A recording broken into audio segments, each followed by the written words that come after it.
We have some upcoming tour dates there in Colorado Springs in Colorado, Casper, Wyoming, Billings, Montana, and Missoula, Montana, Bloomington, Indiana, Columbus, Ohio, Champaign, Illinois, over there in the Fighting Illini area, Grand Rapids, Michigan, Lafayette, Louisiana, and Beaumont, Texas. You can get all your tickets at theovon.com/TOUR. And thank you so much for the support. I want to start by saying that we have reached out to Governor Walz and Vice President Harris, and we would love to have them in studio as well. Today's guest is a senator from the state of Ohio. He's currently on the Republican ticket for vice president. He's a Yale graduate. He's a Marine. He's an author. He wrote the book Hillbilly Elegy. I've read about half of it. And I'm really grateful to spend time with him today to discuss some issues and get to know him. Today's guest is Mr. JD Vance.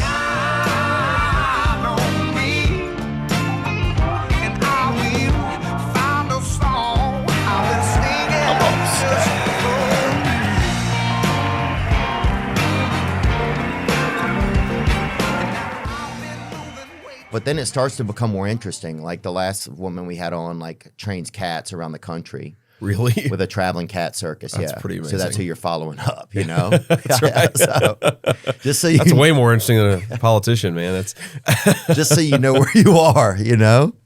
Mr. Vance, please call me JD, please. Right. Yeah. Just so you know where you are, JD, in the existence of things. JD Vance, thanks for coming in today, man. Yeah, man. It's good to be here. I really appreciate it. I just went to I just went to Lambeau Field the other day. You ever been there?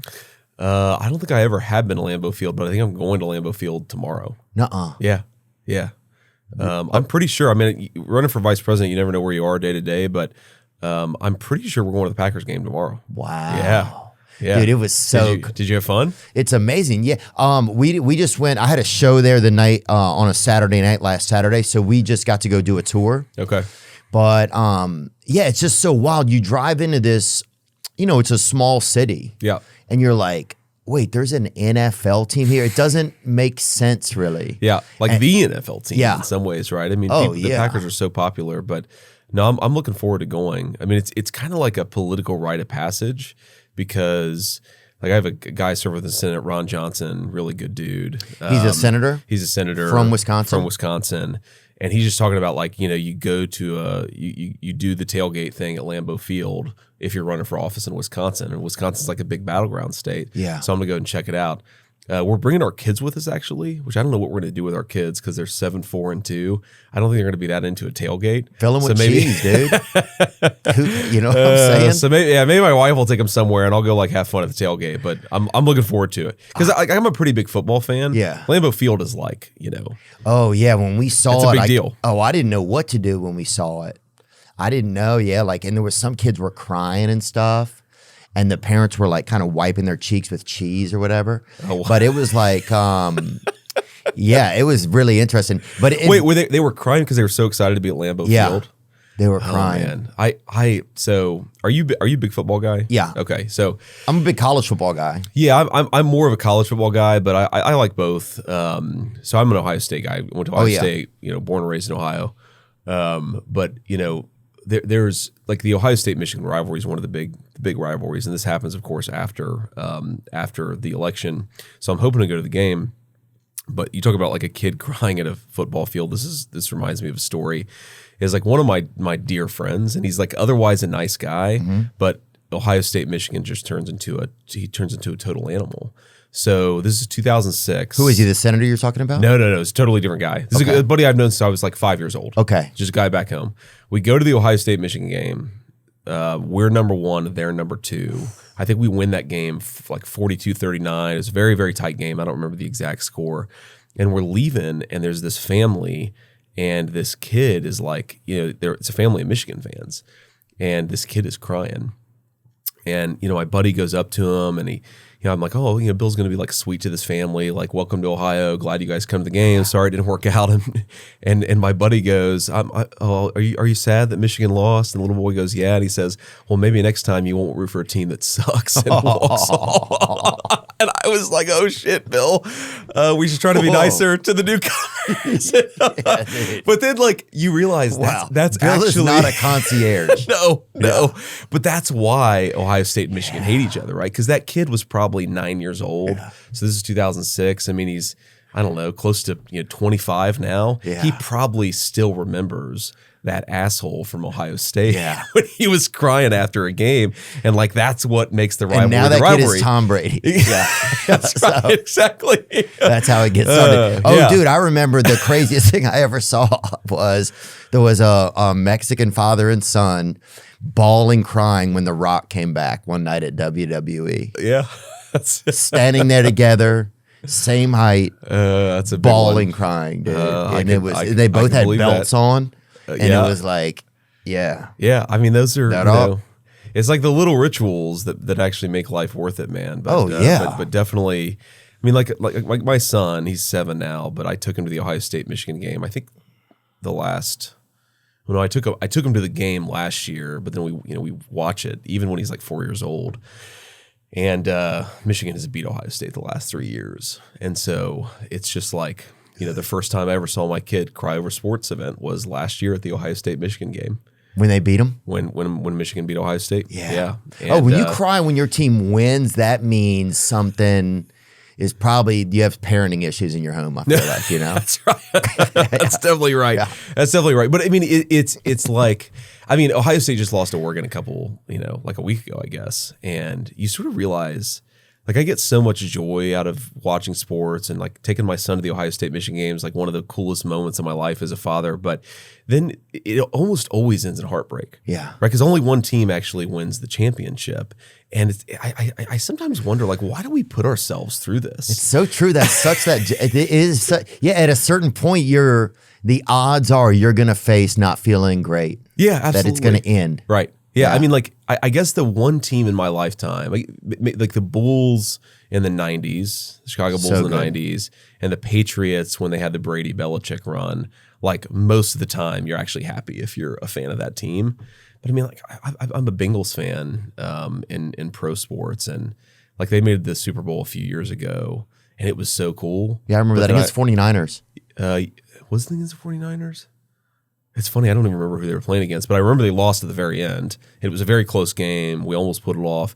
But then it's like all the joy turned into complete sadness. Like I'm a grown man on the verge of tears because a fucking sports team that I rooted for lost a game. Like, wake up, man. I think, I wonder what it is. Maybe it's just like. Sorry, I have to not say the F word. No, it's okay, dude. Make sure people still vote for me. If I too many F-bombs, I'm going to lose too many votes. So I'll try to tone it down. Okay. Yeah, if you say more than 7 or 8, I'll tap you on the shoulder. Thank you. Yeah. I appreciate it. Dude, actually my ribs, dude, I've been on a like almost like just on bed rest the past like 8 days because I was at the Vanderbilt game when they beat Alabama 2 weeks ago. That was a big one. And some guy, I don't even know him. I got a little bit of a look at him, and he squeezed me so hard. He kept squeezing me, and I was like, "Don't squeeze me anymore." And then he squeezed me even more. And was it a happy squeeze, or you could hear my ribs? Like, dude, they really like the oxygen leaving your lungs. Yeah. Please don't go. That's on Bates. I love you.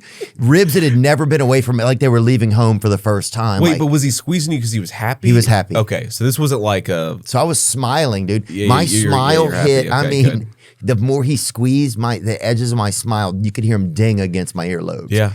He squeezed me as much as somebody could be squeezed. His wife is not doing well if that guy has a wife. Right. I'll tell you that. Because anyway, my ribs, I've been having to ice them, dude. It's been, really? It's been you miserable. Like actually cracked a rib. I mean, it sucks, but it was awesome. But it's like, the pain you go through to be associated with it. You know? I mean, look, I've only been to the game in Ann Arbor once, and Ohio State fans again. Is it weird going up in that territory? I mean, people throwing beer bottles at us, sometimes full beer cans at us. I had some kid run up. He was like a 19-year-old kid. Run up from behind me, and it had been raining a lot that day, and he had like he'd taken a chunk of mud out of the ground and shoved it in my mouth. I mean, this is like what these sports rivalries are built around is moments like this. But we That's had insane, we had, I guess, won 4 years in a row. That's reforestation, isn't it? That's right. But man, we'd won 4 years in a row, and this girl, she's like 22 years old. She gets in my buddy's face and she said, "This is my senior year. You ruined my college career because you guys beat us 4 years in a row." And then she takes a swing at him, and a cop tackles this 22-year-old girl down the bleachers. And I'm just, like, man, again, people get injured. People get injured at sporting events. It's crazy.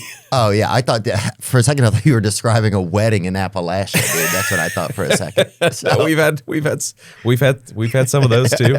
Yeah. No, I'm just joking. We had Billy Strings in. He's a guy who does a lot of picking. He does like a lot of guitar picking and cool. stuff. Okay. He talked a lot about his environment where he grew up. He grew up in like. His area had a lot of addiction in it and stuff like that. What part of West Virginia is he from?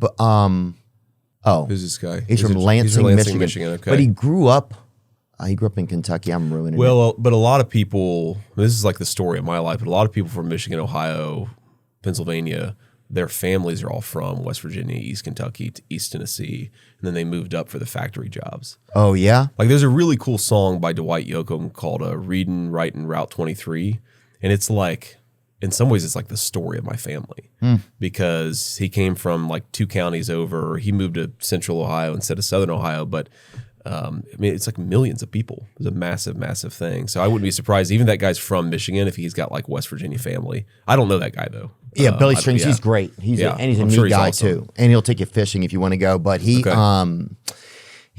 just has a fascinating story of just like growing up and what his life was like, and playing music through it all and learning music and how that kind of kept him going and kept him, gave him something to do, really. Why was that migration? Why did people migrate from there to? It was. I mean, at least the biggest thing is you think about it. So World War II ends, right? America's the biggest industrial power in the world. And a lot of these factories are coming online close to where they had, access to waterways because you got to ship iron ore and coal and all that stuff. So a lot of stuff around the Great Lakes, that's Michigan, Ohio, a lot of coal in Pennsylvania. And so you had all these steel mills and, textile factories and, like automobile plants, of course, in Michigan. And all this stuff is getting built. And then it's actually what's interesting about it is you had a lot of black people come from the Deep South, and then a lot of primarily white people coming from Appalachia, and they sort of migrated together to all these factories. And like, there are books written in Detroit about, you've got like basically the hillbillies from Appalachia, the black people from the Deep South, and they're just kind of like tossed into Detroit. And like a lot of what we think of as sort of modern Detroit culture is like the fusion of those two groups of people who just dropped in massive, massive numbers. And it's like one of the stories of like why Chicago is such a big blues town, because all the black folks from the Deep South were moving in and they were bringing their music with them. Yeah, and that's why Chicago became such a capital for blues. It's not really like it's because all those folks who came from the Delta. So it's but basically jobs, man. I mean, there wasn't my mamaw talked about this. That's what I called my grandmother. She talked a lot about how, if you were growing up in Eastern Kentucky in the 30s and 40s, it was like basically you could go work in the mines or get out. Like that was all there was at that time. Wow. And so my grandfather went and worked at a steel mill, built a pretty good life, was a union welder for 40 years. And then we just had a union president on. Oh yeah, I listened to that one. I like that guy. Sean O'Brien. Yeah, he's wild. Yeah, he is wild. It's funny, man. You can tell he's from Boston. He's got that thick Boston accent. Yeah. But he's a cool dude. I've talked to Sean a couple times, and it's like normally, and it's like normally Democrats are considered sort of the pro-union, and then 30 years ago Republicans were the anti-union. And one of the things I've been talking a lot about, people like Sean, is a lot of union members are coming over to the Republican side, and I think the Republican Party, we got to do frankly a better job at kind of welcoming people. But I think Trump is doing a really good job at making union voters feel at home in our coalition, which is like an interesting part of what we're all about. I mean, I think so Sean's the head of the Teamsters, I think. Yeah. And there was some poll they did just of Teamsters members where it's like 65% of Teamsters in Pennsylvania are going to vote for Trump. That's a crazy turnaround from even 15 years ago. Yeah, they couldn't endorse. Usually there's only been 2 times where they haven't endorsed a candidate in the past 30 years, I think, or maybe past 50 years. Yeah. But this would be one of those times, they said, I think, because it's too split.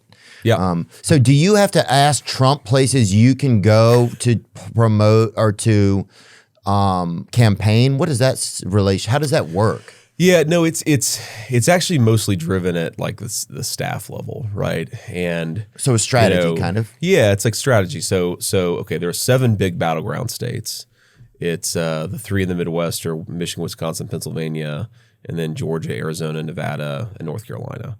And so it's like you look at a little bit, it's driven by polling, a little bit it's driven on just like where do you think this guy's going to do the best. And I've spent a ton of my time, like I think I did like 5 or 6 events just in Pennsylvania the past week and a half. Wow. So I've spent a lot of time in Pennsylvania, a lot of time in Michigan, a lot of time in Wisconsin. I'm actually trying to get Kid Rock to go with me to Michigan in a couple days. Yeah. Because he's a Michigan guy. Oh, he'll go. Yeah, he probably will. Yeah, he'll go, dude. He texted me last night. I mean, you can't see, but my cousin, for those of you who are watching, my cousin's here. She's more like my big sister.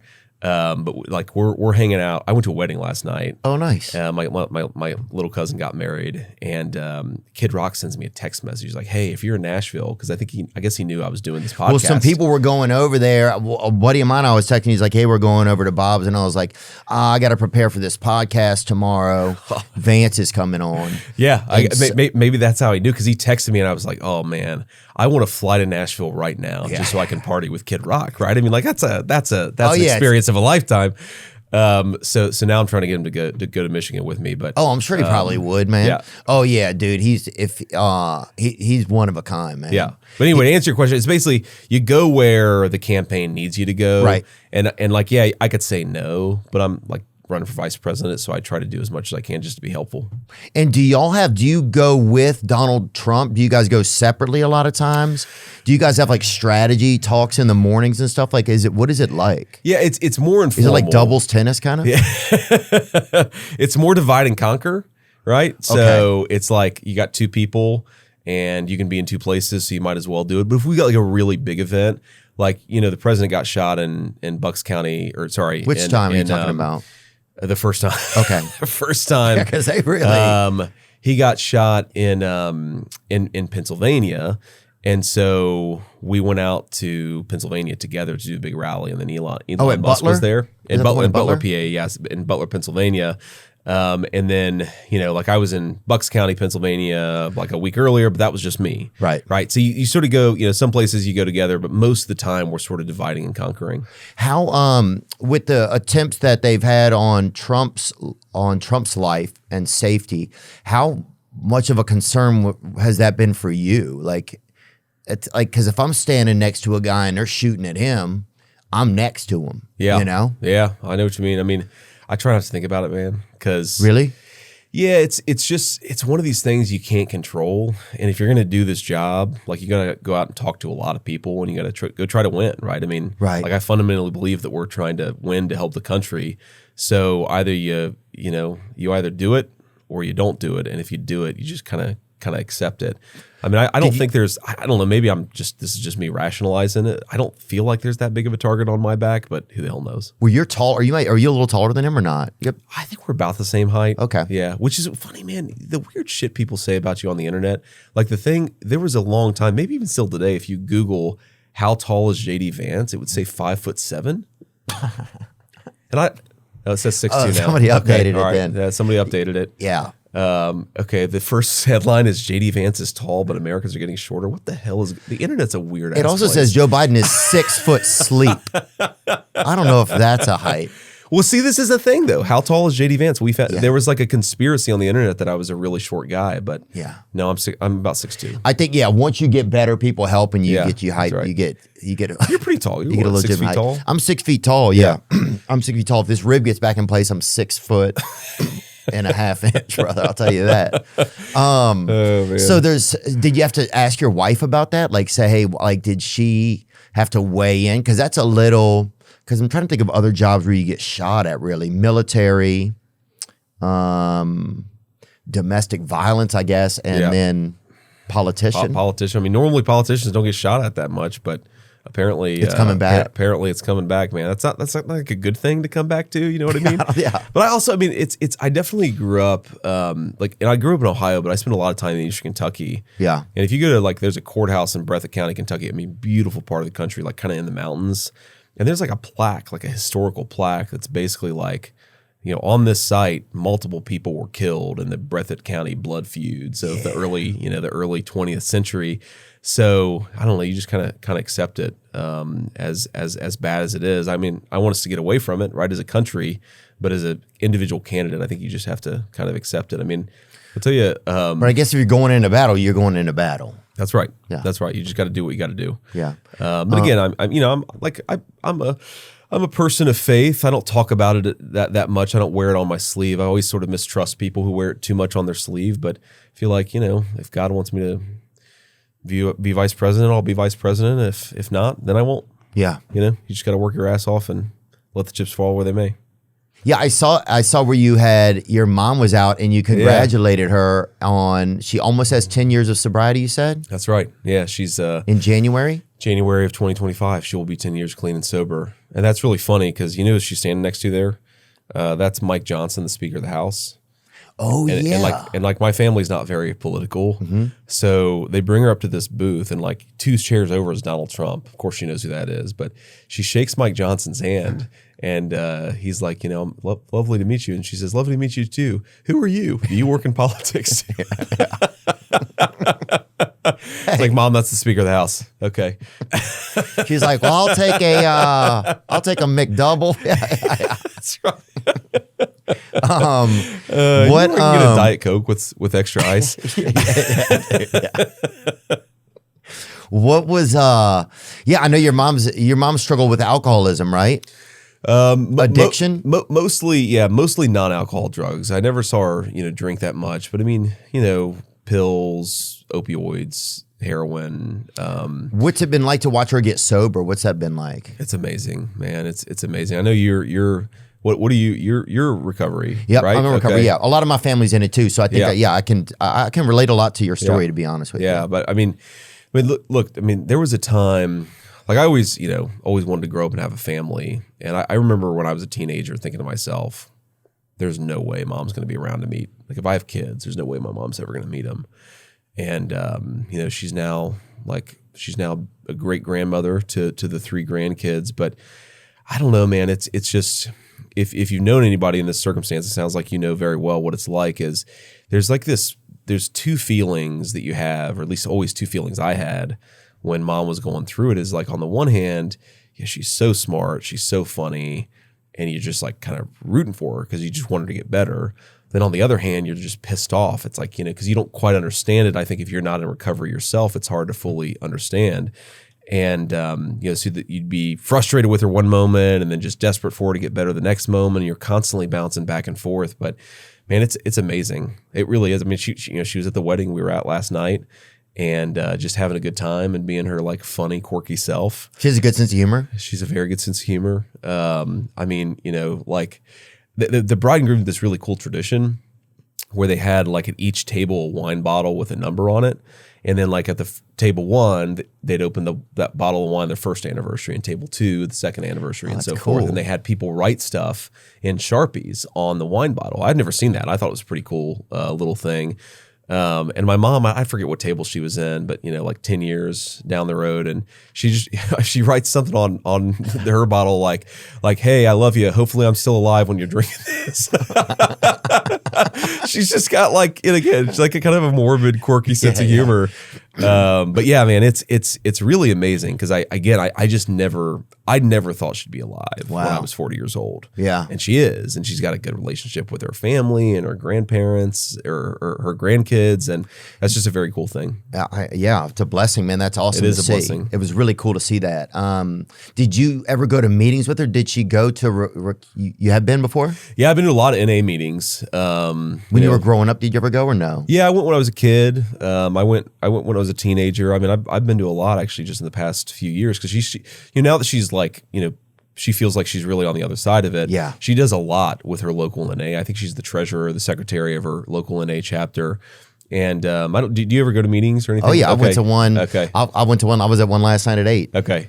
I mean, there's actually a really special community around it, which I really like, and it almost kind of reminds me of church, right? 100%. Where you say these prayers and you talk about what's going on, and there's like this sense of fellowship and community that I think is really awesome, and it's like one of these things where you see just human nature and all of its good sides and its bad sides, right? Because sometimes you have people who come in and they're getting their 24-hour medallion, Yeah. right? Which is like, this is the first real period of sobriety I've had in a very long time. And then sometimes you have people who are celebrating 15, 20, 25 years.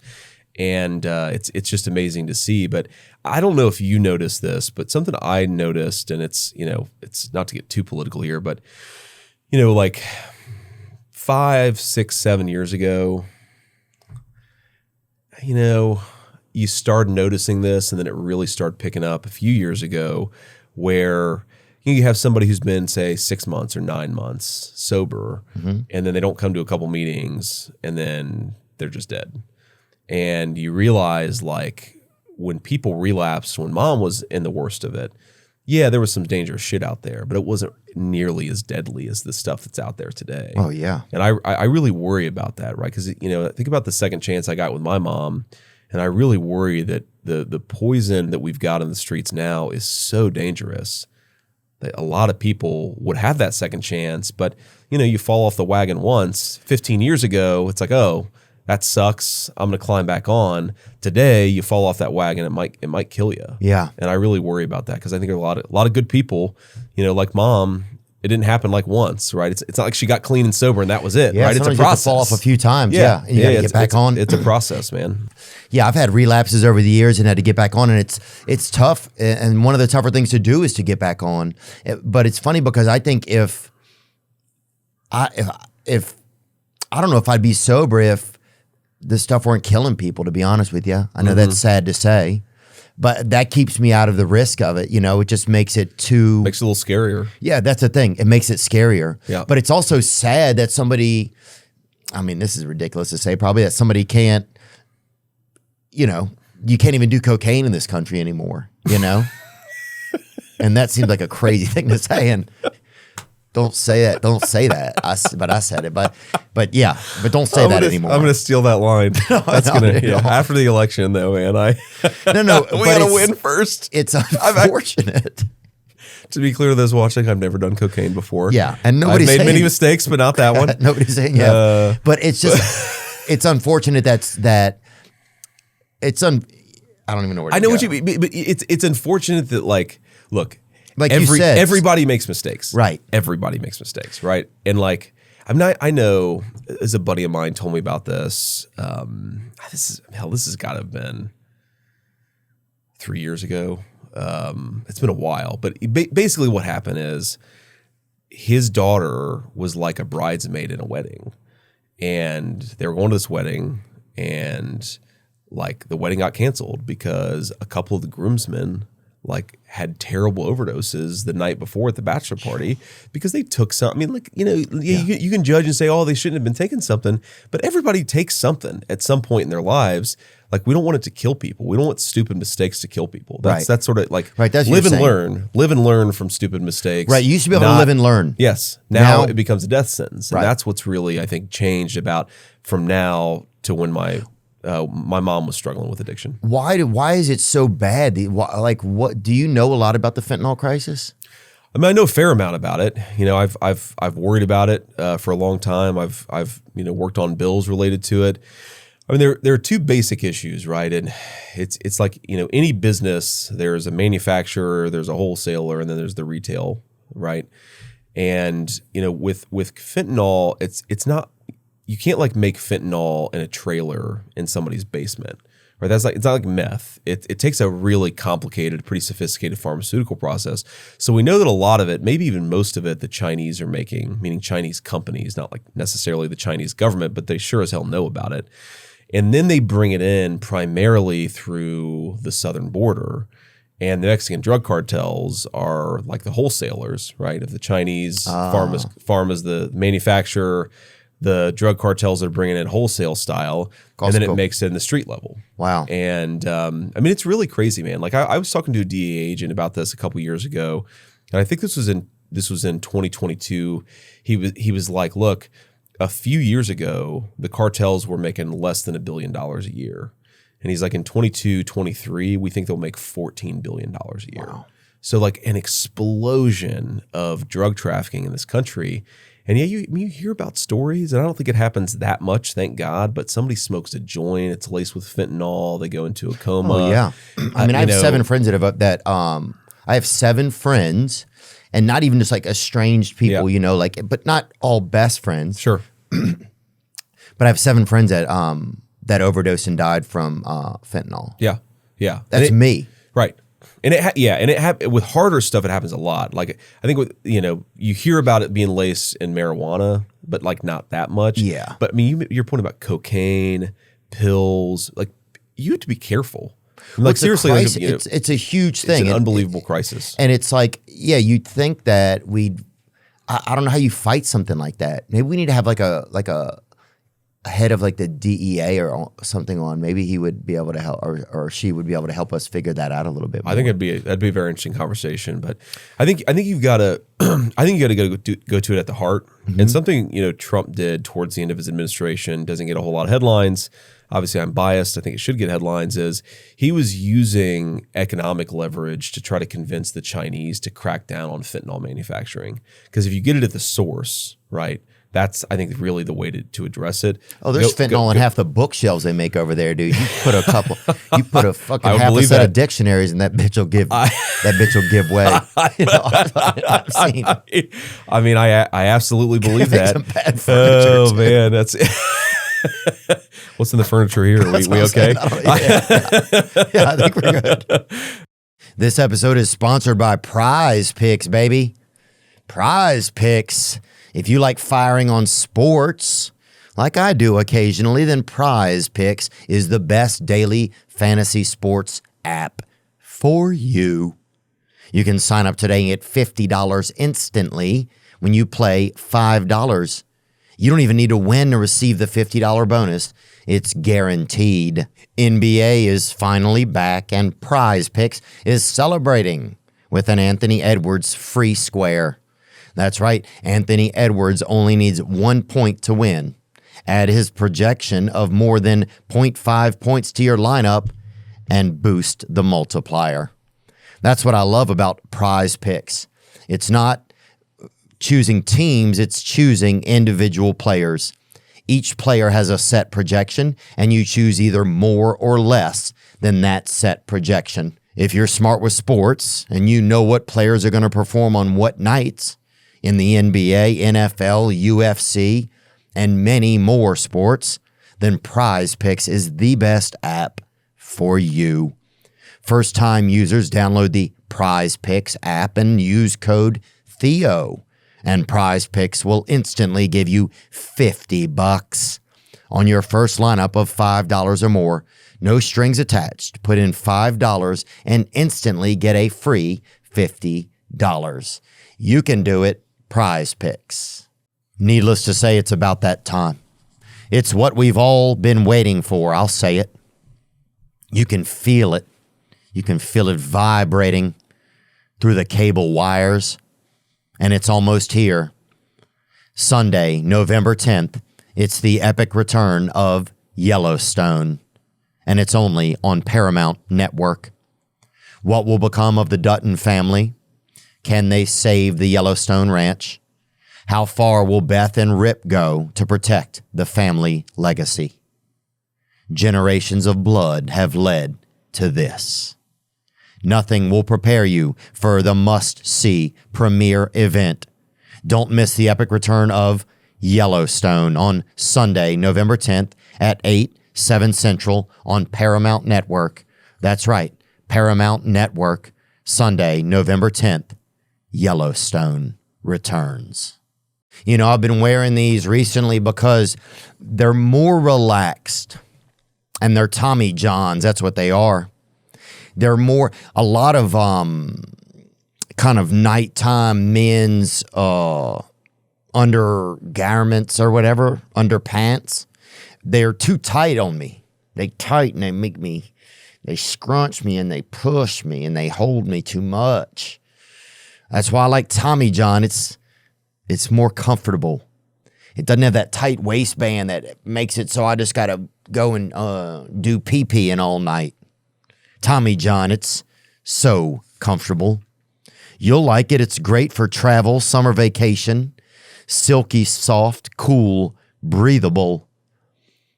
I would go to say they may be the most comfortable underwear I've ever worn. You can shop Tommy John right now for huge summer savings. Get 25% off your first order at TommyJohn.com/Theo. That's right, save 25% at TommyJohn.com/THEO. See site for details. But you do that. You go after the drug cartels. The other thing that people don't realize about the cartels, man, is one, we're talking about some very dark and dangerous people. Yeah. Like, this is not some guy who's like dealing, selling joints on a college campus. These are like, they're doing sex trafficking. They're getting 11, 10-year-old girls involved in the sex trade. Yeah, they're like very evil people. Dictator type of just absolutely vile. And it's like, why are we making it easier for this like massive criminal organizations to get richer and richer and richer? Like, we should be trying to make them poor. And I mean, help people who actually need it. Well, it's obviously one of the biggest enemies. That's right. It's like, if there were an enemy that were killing, if there were somebody shooting into your country every day and killing people, at a certain point you go over there, or you send your military there, or do something to say, hey, that's right. We're not going to let you do this anymore. Yeah, that's basically what's happening. That's right. I mean, can you imagine if Mexico sent gunmen across the border and killed 70,000 Americans a year, because that's about what dies from fentanyl? We would be in a major war, right? Well, we just absolutely would be the case. So the other thing that's crazy about this is, so these cartels, and you see this graphic up, it's pretty interesting there, but the cartels are going to start to destabilize the country of Mexico. Like, do you know the name Pablo Escobar? Yeah, I do. Okay, so like the Colombian cartels in the 70s were as powerful as like the Colombian government, right? Wow. It was a narco state. You don't want that to happen right at the American southern border, where the drug cartels have more power than the Mexican government. Yeah. That's just going to be chaotic. It's going to be basically a warlike atmosphere on our southern border. That's bad news.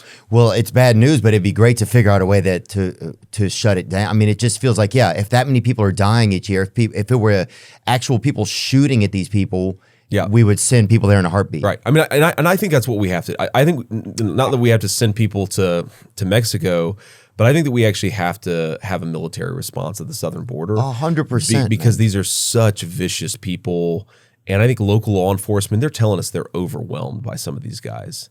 And we've got to be willing to send our best people, our best fighters, to get control of the southern border. I think that's the most important issue confronting the country.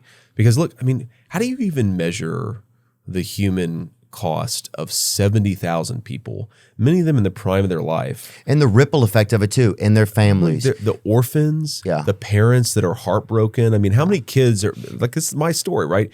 That's why my grandmother raised me, is because my mom struggled with addiction. Luckily, my mom got clean. You've got hundreds of thousands of children who are being raised by their grandparents or their aunts and uncles. Like, that is an unspeakable human tragedy, man. Especially when we can do better. Like, we could do so much better, and we're failing right now. And that's one of the reasons why I'm here. One of the reasons why I'm running. Yeah. What was it like growing up, like with an alcoholic mother? Like, and no judgment against your mother. This is just to look at it, right? Yeah, sure. No, I appreciate that. Yeah. What is that like? Like, is it hard to make a connection with your mom? Like, what are some of the side effects of that on a child?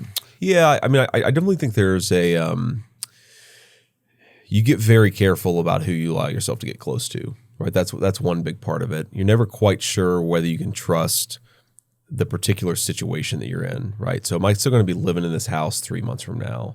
If I give somebody my address, because this is back in the 90s, right? People still wrote letters, postcards, things like that, at least a lot more than they do today. If I give somebody my address, are they going to send me a letter? And I'm not even going to live in this place anymore because we moved around a fair amount. Right. But I think that, the thing that I took away from it is even as a young kid, I sort of very neatly divided the world into like 3 categories of people, right? There were the helpless people, the victims, the people who needed to be helped. There were the bad guys who were preying on the victims. And then there were the strong people who sort of stood up for everybody else and stood up to the bad guys. And that's like, that's overly simplistic. But definitely, I saw my mom growing up very much as this person who was kind of a victim and was being preyed on by bad people, right? And then the person who was sort of looking up for us and standing up for me, especially, was my grandmother.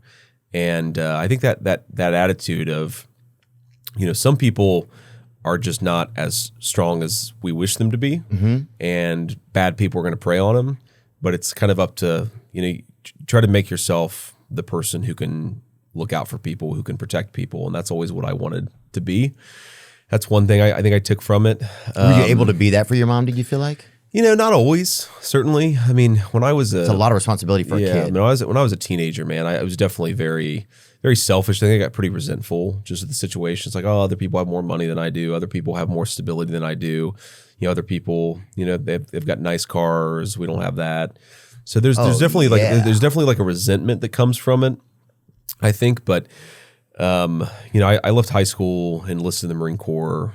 Spent 4 years in the Marine Corps, and I think that what that really did for me was just like gave me a cool perspective.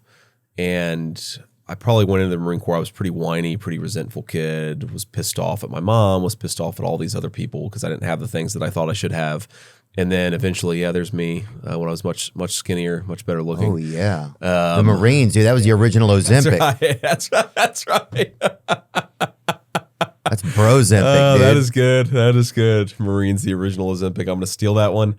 But man, yeah, I know. I say this all the time, dude. If I went back to boot camp for 2 months, boot camp's 3 months. If I went back to boot camp for 2 months, I'd come out with a 6-pack. Yeah. But I've anyway.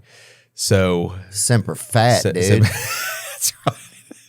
Sorry, that was stupid. And I don't even know if you can even joke about Semper Fi. And no offense to any Marines. Not at all. No, I'm sure no Marines took offense to that. Yeah, we've done a lot of shows on military bases and stuff. And yeah. It's usually the Army's just waiting for the Marines to get there to tell them what to do. Usually. Yeah, that's right. That's right. I know the chain of command. Oh man, but yeah. Anyway, so we had a. I think that the way that I noticed it, I mean, not to get too personal, but like when I met my wife in law school, and it was like, I dated girls in the past, but for her, it was like, oh my God, I'm in love with this girl, right? Like I'd known her for a week and I was like, I want to marry this girl. Yeah. And there was definitely just an element of like, it took a long time for me to get to a place where I was like, oh, I can actually trust this person. I actually rely on this person, because that's not really the experience that I had growing up. Is the people you trusted, the people you relied on, they would just kind of disappear. Yeah. Sometimes through no fault of their own, but sometimes they would just disappear. And so, I don't know if you'd say I have attachment issues, and that's something that definitely I think comes from growing up in a pretty tough, pretty chaotic environment. But, the other thing, the flip side of it is, and again, this is why I talk about the Marine Corps, is after 4 years in the Marine Corps, like one of the best Marines, maybe the best Marine that I served with, is this kid who grew up. He was a Puerto Rican guy from the Bronx, was a drug dealer. Wore jewelry or not? Do you wear jewelry? I mean, not with uniform, right? Okay. Because maybe he did, but by the time I met him as a Marine, he did. But he was like, he had a much harder life than I had, and there was no bullshit, there was no complaining, no whining. He was just doing his job, and he was a good dude. And you meet a lot of people like that, and you start to realize, like in some ways, not having everything handed to you is actually a blessing, right? And growing up in a tough circumstance and being able to understand that not everybody's always had it easy. I used to be annoyed by that, kind of complaining about it. Same. Now I sort of see it as like a good thing, right? Because I think I have a different perspective than a lot of people I spend my life around, where they were born to a rich family, they went to a private school, then everything was kind of laid out for them. It's kind of good to not have everything laid out for you, because you have to work for it a little bit more. Yeah, that was going to be my follow up question to that, was just like, what are the positives, like, and also so we don't get stuck in like just in like a Debbie Downer spiral kind of, because it's okay to talk about stuff, but sometimes, it's like things can get kind of like where you're just looking at the negative things, but there's usually something positive in everything. Exactly right. And that's what I was thinking. What were some of the positives of having a childhood like that, and of being, and I guess it would be some self-reliance. I think it's definitely some self-reliance. Awareness probably, which is probably a curse when you're young, because it feels like you have to be kind of scared of stuff, but when you get older, having awareness can be pretty helpful sometimes. Yeah, I've got my head on a swivel, right? I'm always looking around corners. I'm always kind of worried that things that aren't exactly what they seem, but I think that's made me a little less comfortable, which is a good thing, especially in the political life that I live these days. Yeah, it's good to have your head on a swivel. Hey, now everybody's an alcoholic. You know what I'm saying? You're like, yeah, everybody in politics has a vice that's much worse than alcoholism, is the way that I put it. But we release the list. Seriously, we need to release the Epstein list. That is an important thing. We can go down that rabbit hole. But anyway, I guess the other thing that I gain from it is, I think that I'm just I see people as people. And one thing I've picked up on, like I went to law school at Yale, and a lot of my classmates are good people, but you're a lawyer also? Yeah, but I sort of, as soon as I went from law school, I went into the business world. So I never really practiced law. I was mostly a business guy. But like a lot of my friends, they look at people as like, where did you go to school? What do your parents do? Yeah. What job do you have? What credential do you have? I've never had that, right? And so when people like talk about politics or policy, they'll be like, oh, well, this person has a PhD. I don't give a shit. Yeah. Now, they may be smart, but I don't care about. PhD's only 3, doesn't even spell anything. Yeah, exactly. But I don't care about the letters. But I meet somebody and, they don't have a fancy degree or they don't have a fancy job. I still just naturally care about what they think, because the way that I grew up, I just sort of see people as people. Yeah. And I think that's just it's a perspective that I'm glad that I have. I think it's very much a product of how I grew up. Yeah, I like people that have their own thing. I don't dislike somebody if they inherited everything. Yeah. But I gravitate more towards people that haven't had that experience, I think, because I don't know. There's just something a little bit more abnormal about it. I didn't like it when things were handed to people. I guess maybe the truth is I got upset when other people had stuff that was handed to them, which probably was just normal stuff to be handed to a kid. Yeah. Or but that made me like, oh, screw that. I'll figure this shit out. You know what I'm saying? That's right. Fuck them or whatever. You know what I'm saying? I had that exact attitude. Yeah. When I was like 13, 14. Yeah. Yeah. And some of that it's just that rebellion at that age. What would you say, and because we have a lot of audience members that have struggled with addiction and these days you can't even, like, who doesn't have somebody that's in their family or something that struggle with addiction? Sure. But what suggestion or like just advice or thoughts would you give to a young person who has a parent who has alcoholism, as to how to navigate that. Because I even get messages a lot from people that are like, hey, my dad is struggling or this, what do I do? Yeah. I don't know what to do here, you know? Do you have any thoughts on that? And it's not like you're a specialist. Yeah, no, I'm not a specialist. I mean, here's what I try to do.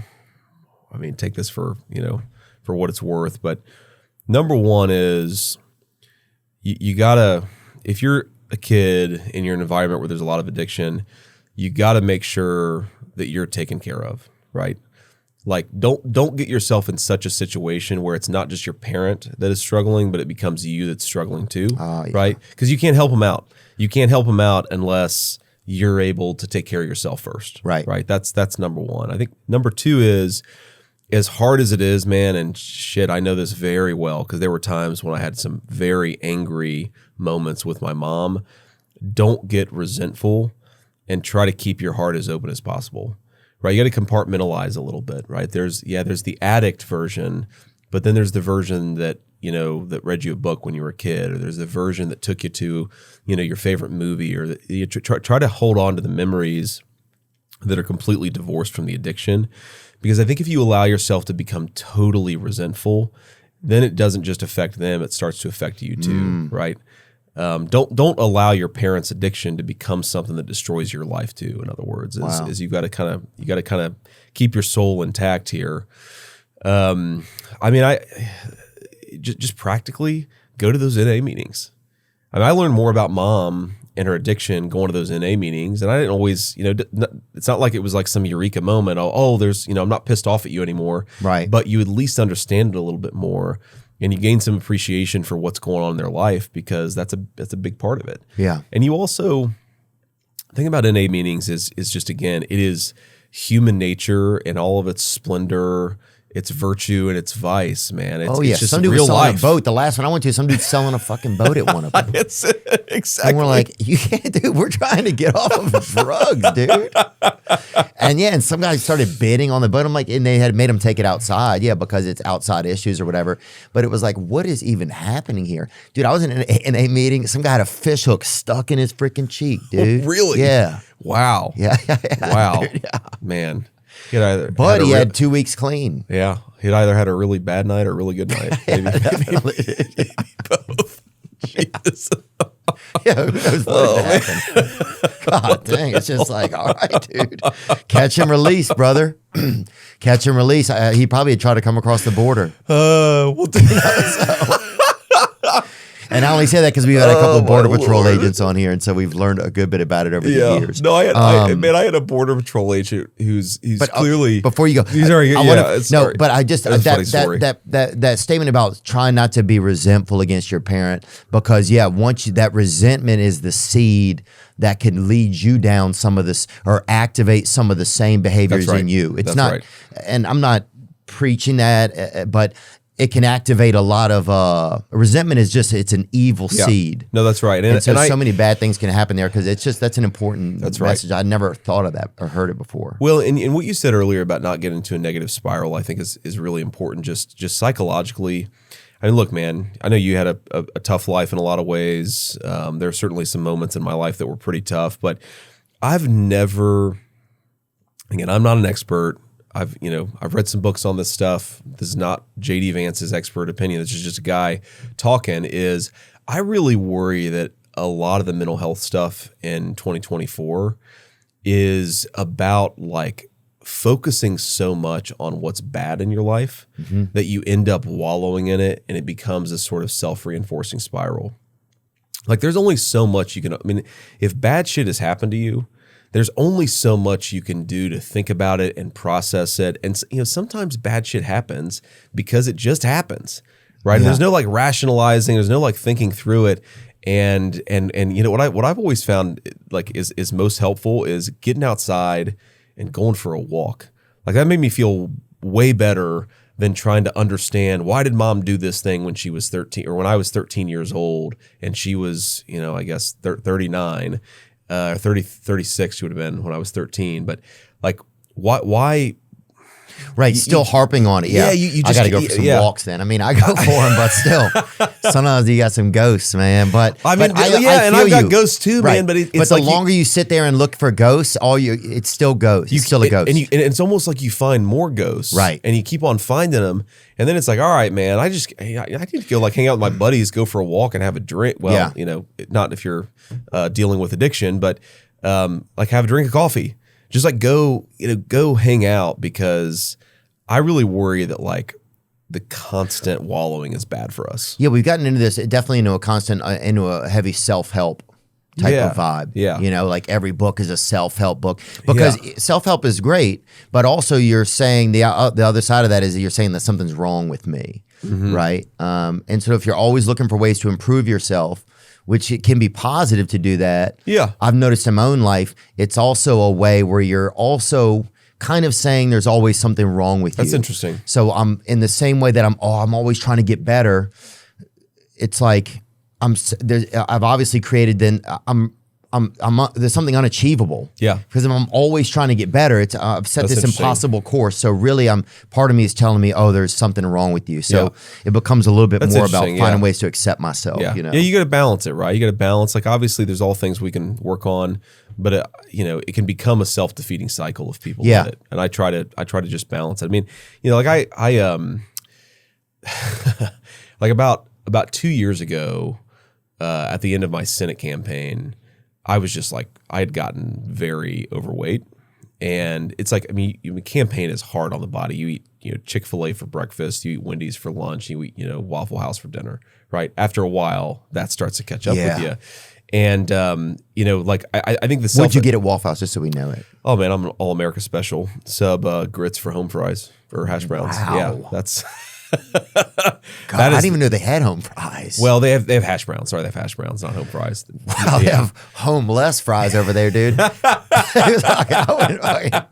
Dude, bro. That second photo from the top, that is the All-America special. But again, I'm not a grits guy, so if you swap out the grits for hash browns, they don't charge you anything. Oh, look, dude. That is a meal of champions, right? Well, your there. arteries are paying a high tariff, brother. I'll tell you that. Okay. Yes, they are.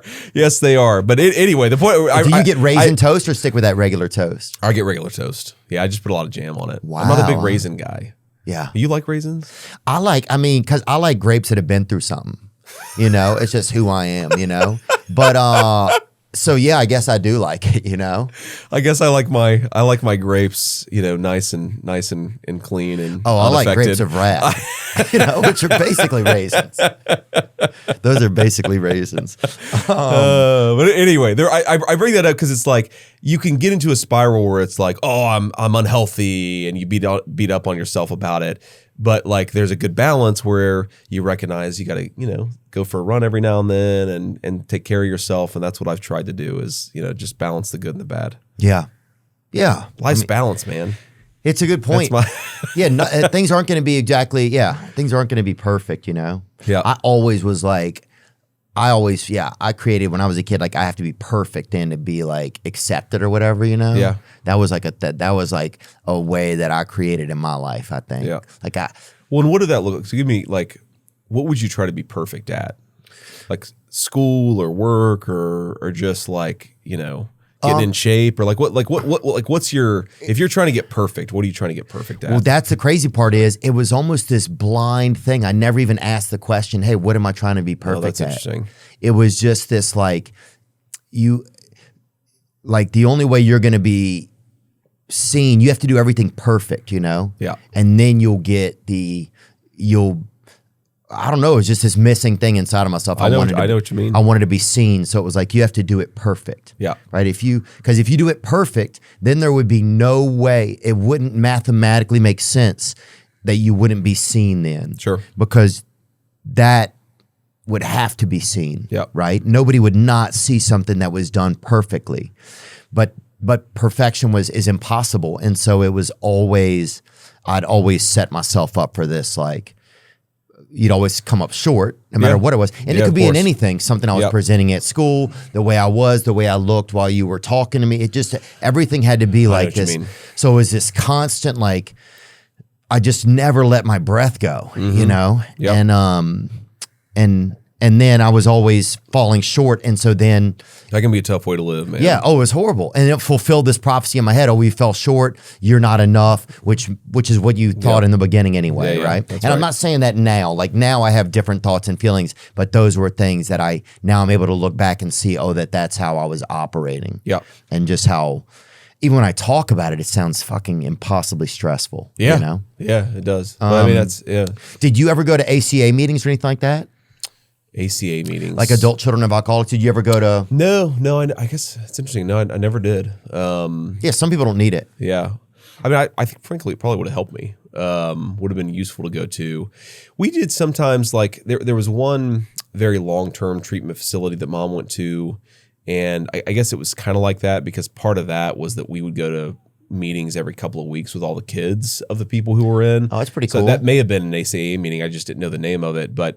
That was definitely interesting. And again, it's like you go to the meetings with some of these kids and you think your life is tough and you realize, man, there's always somebody who's got it much worse than you do. Yeah. And I think that's a good attitude to have because then you feel grateful for what you have. That's another thing, man. Like the feeling of gratitude is so empowering. Like if you're just grateful for what you have, like, you and your wife have an argument, but if you're just grateful for her existence, that's just such a better attitude. Your kid does something that's annoying to you, but I'm just so grateful that I have this beautiful little baby that I get to take care of. I don't know. The feeling of gratitude, I think, is a very powerful thing. Yeah, I mean, people say that a lot. Was being a parent scary for you? Were you scared? Like, absolutely. Yeah, terrifying to me. Yeah, man. I was taught by my childhood that most people really screw up parenting, and it's not just like you make a mistake, you get a bad grade, or your boss is pissed off at you. It's like you make a mistake and you're like screwing up. You get a bad grade that has to go that stays alive. That stays alive, you're like, right? Damn, this C plus is having a tough week. C plus is having a really tough week, and do you have kids? I don't have any children yet. So I mean, you just love your kids so much, right? I mean, you really think the sun shines out their ass. That's kind of how you see children. Oh yeah, like Care Bears or whatever. That's right. Like a Care Bear, but a living, breathing Care Bear. Yeah. That you have to take care of. And so I was just really terrified because, this has certainly gotten a lot better. But, when I was 27, 28, I had like a pretty bad temper. Like if somebody cut me off, I'd be really pissed off. Now I don't drive anymore because I have a Secret Service detail, which is probably a good thing. But, but I just think to myself, oh my God, is my kid going to do something bad? And I'm going to, fly off the handle. Like, I worry about that. Right. And yeah, I mean, look, certainly kids can be frustrating from time to time, but for whatever reason, I think it's part because my wife's so patient. It's in part just because I'm older and a little wiser it's really worked out. And I've screwed up and I've made mistakes as a parent. And certainly there are days where you're like, oh man, I can't believe that I did this or that. But, one, kids are much more resilient than people give them credit for. And two, it's a learning process, man. Yeah. And it's amazing. I mean, kids are so crazy. Like the difference between our 2-year-old and our 7-year-old, just in personality and what they say. And, kids have no filter. Yeah. Right. So like one of the things that we call on our side of the aisle is that we'll call the news journalists, the corporate media, I call them fake news. Right. And you gotta be careful about that shit because my kid's getting on the plane with me, my 4-year-old, to come to an event. And somebody gets on the loudspeaker, they're saying where to sit or whatever, and he's like, fake news. No, he sees all these people taking photos of us and videos because I get photographed in video, I'm constantly being photographed wherever I go, and he sees these people with cameras. He goes, "Daddy, is that the fake news?" Yeah. And you realize you got to be a little bit more careful about what you say. You're like, no, that's Grandma. Now smile. Yeah. Okay, that's just Grandma's getting a picture of us. Right. But yeah, I mean, it's the most rewarding thing that I've ever done. It's definitely changed my perspective. So it surprised you as to it surprised you against your fears, kind of. It did. I mean, one, it's not as hard, I guess, as I thought it would be. Yeah, because that's what I guess, I don't know if I think about it being hard. I don't know. It just feels like it would be so scary. That's the word that comes into my head. Man, it is scary, but it's like one of those things where you just deal with it, right? And it's kind of good to confront that fear, and then you realize it's not as bad. I mean, most people will tell you like the first kid gets completely babied, right? Yeah. And you've got to put hand sanitizer on before you touch the baby when they come home from the hospital. And by the third kid, you're like, you just played in the mud, fine. Come over here, and you realize that kids are, again, they're much more resilient than people give them credit for. But you also you just learn a lot about yourself. And like the coolest thing, right? Think about my mom. I didn't think my mom would be alive when I was 40 years old. And now I see her play Pokemon with my little 7-year-old and build a relationship with these little kids. And it's just a really, really rewarding thing. I mean, does it feel like a gift that you were able to give your mom, almost not you were able to give it to her, but that God gave you this series of events in your life where you get to see your mom play with this kid and you're like, man, that almost could have been me, but it does get to be me, like in a weird way. Like, yeah, that's exactly right. I feel like it's a gift that God gave to us where we get to have this second chance with mom. Yeah. And, we get to, wouldn't necessarily relied on mom when I was 12 or 13 because she was still caught up in addiction. But now, like, we'll leave our kids with mom. Wow. And, like, being able to rely on her is just a very cool thing. My wife, I remember when our kids were first born, our oldest was born in 2017. And at that point, mom had been clean and sober for about a year and a half, I guess. And like, I remember talking with my wife and she's saying like, I love your mom. I hope that she stays clean and sober, but like, we're never letting her babysit. Yeah, it's a little early. Right? A little early. But now, like, we trust her with all 3 of them. Wow. And it's an amazing thing, man. Oh, yeah. And now with 3 kids, you'll give them to anybody to watch. You know what I'm saying? If you got 3 kids, true. bro. That's true. Anybody can watch them, that's dude. right. No, we. But no, I think that's really cool. I could have just imagined. I could imagine like you getting to see like your kids be with your mom and it just like completing the 8 or whatever. You know what I'm saying? Like that symbol or whatever, infinity symbol or whatever. Yeah. No, I could really exactly see right. that. It's pretty powerful. Yeah. It's important. That's the power of like things you see through recovery and stuff too. It's like that people get to just have a different life, It's like you witness it all the time in the meetings and stuff. I do anyway. Yeah, there's something very redemptive about it, man. And if you want to hear a miracle or something, you want to see a miracle, go to a meeting. Yeah. You know what I'm saying? You get Seriously. to see, and it very much is like church. It's like sometimes people are like, you don't go to church sometimes. I'm like, dude, I go to church 4 times a week at least. Yeah. Right? Good for you. Good for you, It's man. like that's those meetings, it really is. It's like you get everything you could get out of you witness God's work just through other people, Yeah. Much less outside of possibly in your own life. Yeah. And the testimonials you hear at meetings, the courage it takes somebody who's been clean for 2 days to walk in And often bid on with a bunch of boat. strangers and bid on a Yeah. or to sell a boat. Yeah. Like, hey, I've got. No. I'm joking. I didn't mean to interrupt you there. I got rid of my cocaine and now I've got a boat. You want to buy it? Oh man. Is your business growing? Our online merch store has grown over the past few years. We started off, a buddy of mine, and I was slanging him out of his basement, helping us get it done, but it evolved and we needed more help. Thankfully, ShipStation was there for us. ShipStation helps you achieve exceptional shipping efficiency with a robust all-in-one order fulfillment system that integrates with over 180 of the most popular e-commerce platforms, marketplaces, and carriers. ShipStation is the fastest, most affordable way to ship products to your customers with discounts of up to 89% off UPS, DHL Express, and USPS rates. Scale your e-commerce business with the shipping software that delivers. Switch to ShipStation today. Go to ShipStation.com and use code Theo to sign up for your free 60-day trial. That's ShipStation.com, code Theo. Have you heard that the flavored air category is quickly becoming the leading alternative to vaping and smoking? It's a whole new movement indeed towards better habits, led by the sponsors of today's episode, Fume. Fume is an award-winning flavored air device. Flavored air isn't like vaping. If vapor was compared to sticky soda, Fume cores are closer to herbal teas. Fume has lots of delicious flavors to choose from, like crisp mint, orange vanilla, and the new peach blush. With flavored air, you can satisfy your oral fixation through a passive diffusion system that utilizes no electronics, vapor, or combustion. Fume has over 300,000 customers, including me, and you can be the next success story. For a limited time, use my code Theo to get a free gift with your Journey Pack. Head to tryfume, that's TRYFUM.com,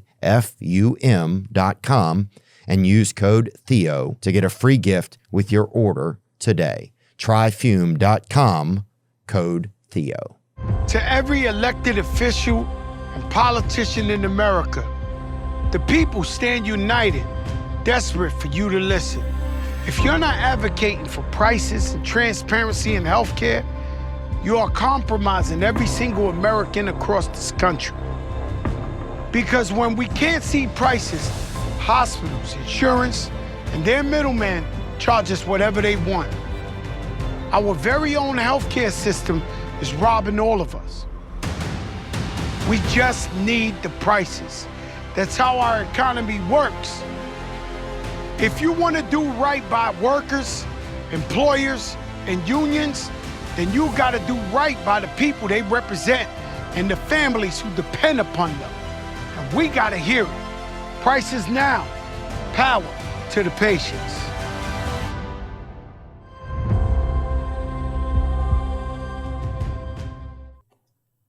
Oh, dude, did you ever listen to Jelly Roll?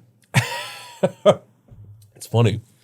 I met Jelly Roll at the United States Senate because I'm on the banking committee. He came and gave. And what was he trying to get pardoned for something? No, I don't think so. At least, but he was.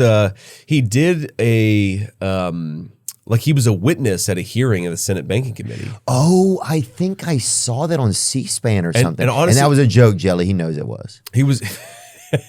He was really good. I talked to him briefly. I'm sure he doesn't remember. He does remember. But I thought he gave like some very interesting testimony. He talked about the fentanyl issue a little bit. I want to say he maybe talked about homelessness a little bit. But I remember him talking about fentanyl. And I mean, he's got an amazing life. I mean, talk about a guy who had a much tougher life than I did. That's Jelly Roll. Yeah. That's a great point. Yeah. He's a magic man. When you talk to him, it's just like watching pure. It's just genuine. Yeah. That's what it is. It's like clean water. It's like what we used to have in a lot of our rivers. It's like that's what he is. Yeah. He's just genuine. I mean, Just a genuine human being. Oh, he'll tear up at anything. It's just because it's just what's in him is just real. Yeah. You know, he's a genuine guy. Yeah. That actually leads me pretty good into this next part I want to talk about. Some stuff I wrote down. Okay. Because I wanted to be clear, and this is important. Yeah, go ahead, man. So you're from a region that was firsthand devastated by the money lizard Sackler family, right? Yes. Which which Purdue Pharma and everything that happened with OxyContin, like over 500,000 people died at the hands of them. Yeah. And big problem. Yeah, unbelievable, right? And it compromised they used loopholes, all types of stuff to be able to keep that company going, right? And really to keep killing people. I mean, it seemed undeniable at a certain point that they were murderers. It was legalized drug dealing is what it was on an industrial scale. I mean, made billions and billions of dollars. They just got like a slap on the they got a financial slap on the wrist, right? Very tiny. But why can't we? Shouldn't they be kicked out of our country? It feels like if we can let in 20 million people into our country, right? That shouldn't be here, or that are not vetted properly to be here. Don't have the legal right to be here, right? I agree. I would say they shouldn't be here, but why can't we put those motherfuckers on a boat and send them back to wherever the fuck they came from? That's a good question, man. Look, I think that frankly, and I don't mean that angrily at you, but it's like, no, man, I'm pissed off about it too. Like, at what point do people lose the opportunity to be here? It seemed like if you killed 500,000 people, you wouldn't be able to hang out anymore. Or maybe at least you should have a criminal investigation. Yeah. Right? Because that's the thing I mean, like the Sackler family clearly got rich off of an extraordinary amount of human misery and death. Yeah. Okay. Where are they from? Bring it up real quick. I want to say they're from New York, maybe, or they're from the Northeast. I'm pretty sure. The Sackler family originated from Galicia in Poland, and their ancestors were Jewish immigrants. Isaac Sackler. Brooklyn, New York. Oh, and then they lived in Brooklyn, New York. Yeah, that's why I thought they were from New York or Connecticut. I mean, look, the thing that I've never understood about them is that they did get fined, but the fine was such a tiny amount. It was a couple billion compared bucks to what or something, I mean, but they made tens and tens of millions of dollars. I mean, these guys were absolutely rolling in the dough. But they, like, why isn't there a criminal investigation into this, right? Like, if I sold drugs on the street and some person has an overdose and died, like, you can get felony prosecuted for that, or at least investigated for it. And there was never a criminal, at least as I understand it, never a criminal investigation into what was known. Yeah, I think they had breached a plea deal of some sort.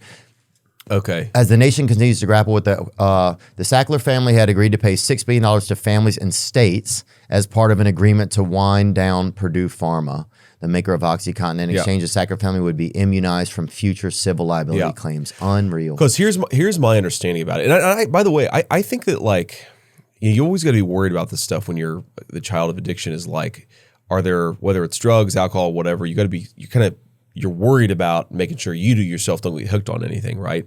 Like, I had a minor surgery once, and like a very minor surgery, and I was prescribed OxyContin, and I took it for 12 hours. Got any left? Sorry.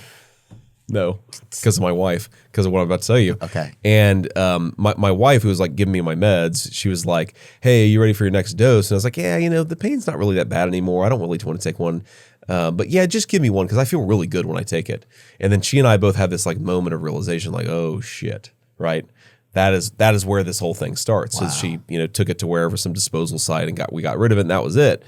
But the problem with OxyContin, as I understand it at least, is that it's supposed to be delayed release oxycodone, but the problem that is people figured out, if you just crush it up, then you can just get it all at once, all released right now, and then the Sackler family, as I understand it, knew about it, right? Purdue Pharma knew this was going on, and they should have been like, oh no, okay, we're going to stop this because people are getting killed by overdosing on this stuff because they're taking too high of a dose, and they didn't do anything. Yeah. Like that is my understanding fundamentally of what happened is they didn't want to stop it because they were getting rich from it. It's really gross. And I just couldn't imagine that. Imagine people dying and you're making money, but people are dying. Family. The ripple effect of that in this country is still haunting people. Absolutely. And that's where the heroin epidemic, which is now a fentanyl epidemic, came from. It started there as a pill epidemic. Yeah. And it actually was, like, I always used to think it was okay, kind of like me, like, oh, you have a surgery and you get too many drugs and then eventually you get hooked. What it actually was is they were overprescribing it so much that it was just everywhere. Yeah. Right. And so, like, oh, your nephew comes over and he's 17 and he takes some to his buddies and now they're all hooked on Oxy. And that's what actually happened. And there was just so much of this drug everywhere that it started the epidemic we have now. Yeah. And the outside, it was like candy coat. It was like you just had to slurp off the outside a little bit, and then you could party. Oh, I didn't realize that. Yeah, I think you just had to slurp. I heard about people crushing. I didn't know if you just had to slurp off the outside. Yeah, I think you did. And and one of the worst things about it was that, like, medicine used to be a term that was like, it was for help, right? Yes. It was like, it was in our brains, I think, as humans and citizens in our society and culture, medicine was help, right? Yes. And that whole thing with them kind of tripped that word where it made people question the value of medicine. Absolutely. It made people just question then who's prescribing the medicine. It made like your doctors seem untrustworthy. Yeah. It ruined so much trust. That's absolutely right. Ruined a lot of social trust. And I agree. I think they deserve a ton of blame for that. And it's interesting though, that was maybe the first point, the Oxy epidemic was sort of the first point where I started to question like the mainstream big pharma narrative a little bit. And I always ask myself, and I think this is something, like, I'm Republican, I'm conservative, but one of the things that I think the old left was pretty smart about is like recognizing that, when money gets involved, when the profit motive gets involved in health, that can lead to good things, right? It can lead to people trying to cure cancer because they know they're going to make a lot of money if they cure cancer. I'm fine with that, right? But people making money if they cure cancer, that's a great thing. But then also sometimes it can lead to manipulation of the health system that doesn't actually benefit people's health, but does get people hooked on a lot of drugs that they wouldn't otherwise need. And this was something, again, the old left understood this, that like, well, you got to be careful. Like, are we prescribing this medication because it's good for people, because that's good, or are we prescribing it because some big pharmaceutical company is getting rich if we do, and they're putting pressure on the government or somebody else to encourage us to prescribe this medication? Yeah. And I think there are a whole host of ways in which, frankly, the old left was right about that. And, I've tried to persuade, modern conservatives that we should be more concerned about that issue. It's like, Bobby Kennedy makes this point all the time, right? Like, good. Some pharmaceuticals are good for us, but some actually it's not totally clear whether we're taking them just because it makes people money. And this is like, let me give you a concrete example, right? So, there's obviously this big like debate about transgender issues, and you don't have to wade into that. But what really worries me is when you've got pharmaceutical companies that are making billions of dollars on hormonal therapies for kids. And are we really being smart about whether this is good for the kids, about whether it causes long-term consequences? And why is nobody saying, well, wait a second, the people who are lobbying us to give these drugs to kids are also getting rich off of it. Right. And I worry about that. I mean, you have to follow the money motive. Yeah, man. It definitely, of course they would want that, because it's just another way. It's like, well, how do we split the atom here again to make even more money off of somebody? Well, why not your gender? You know what I'm saying? Right. You're not using it. Yep. You're like, what do you mean I'm not using my gender? Like, I'm trying to. I'm still developing it. Yeah. You know what I'm saying? And you're gonna but I agree. It's like a couple of my buddies secretly low-key date trans people, right? And I don't care if somebody's trans or Neapolitan or whatever. I don't care.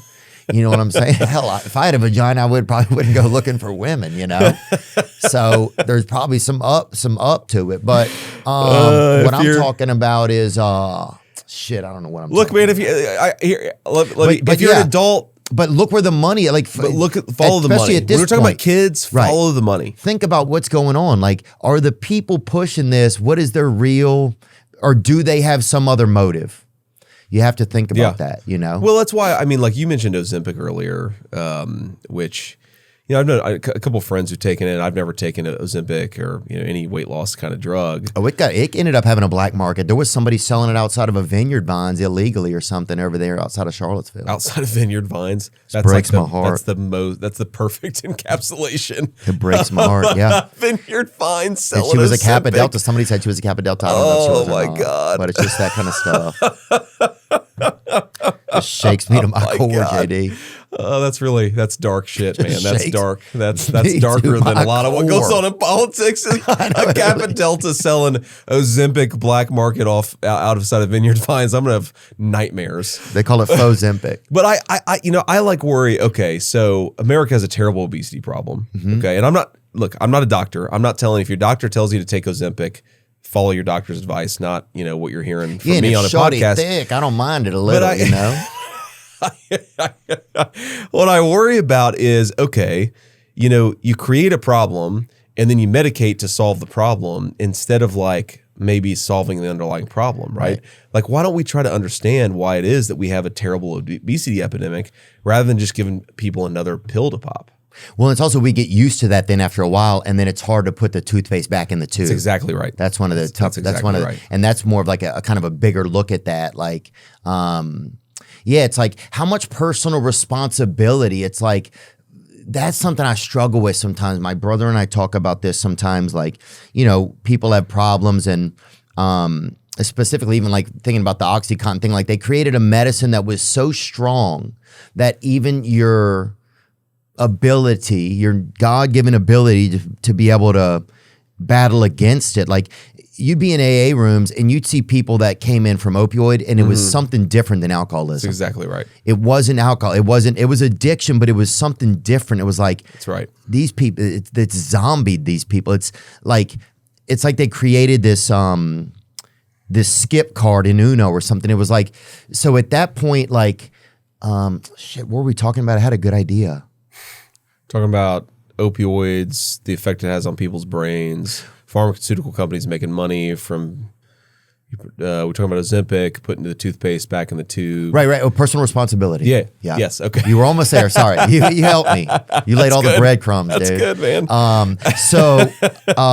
But I'm here to help, man. As your next vice president, I'll live to serve however I can. You just helped me right there. But yeah, it's like, but then they created something that was so powerful, it kind of exceeded our natural ability to be able to fight against it, right? Yes. So at that point, personal responsibility kind of isn't, it's still there, but it's not exactly fair because you're allowing a company to create something that you can't naturally compete against. It turns you into a zombie, man. Yeah. I mean, it really. Sorry that took so long. My brain is bad. Man. No, it's. I know exactly what you mean, and it's like one thing to sort of take a pill so your pain goes away, or you take a pill because you got a lung infection, the lung infection goes away, or like whatever. When something can so fundamentally transform your personality and your sense of ambition and reward, like what are you it's going not a after? medicine, then. It's not a medicine. It's very very weird. Like that's the thing. It's not a medicine. That is a drug. Yeah. And I mean, my mom, like, to her great credit, man, I don't know how she does this because look, there are some things where you really do need a strong pain medication, right? And I forget something happened a couple years ago where they were like, maybe she had some infection, but they really wanted to give her Oxy. And she was just like, no, I refuse to take it. So for a couple of days, I mean, she was in agonizing pain, but she just took Advil, took Tylenol, and she was fine. Yeah. And she persevered through it. But man, you're right. The stuff, it just, yeah. It's like it changes not just your personality, but it changes whether you can take care of yourself and other people, right? Like for most normal people, there's this thing where it's like, oh crap, I'm not taking care of my kids need me, I got to change something, right? Yeah. But if you're on opioids, it's like it flips a switch off where, yeah, I'm not taking care of my kids, but maybe I don't give a shit because the drugs have so affected my brain. Yeah, I think that's it, man.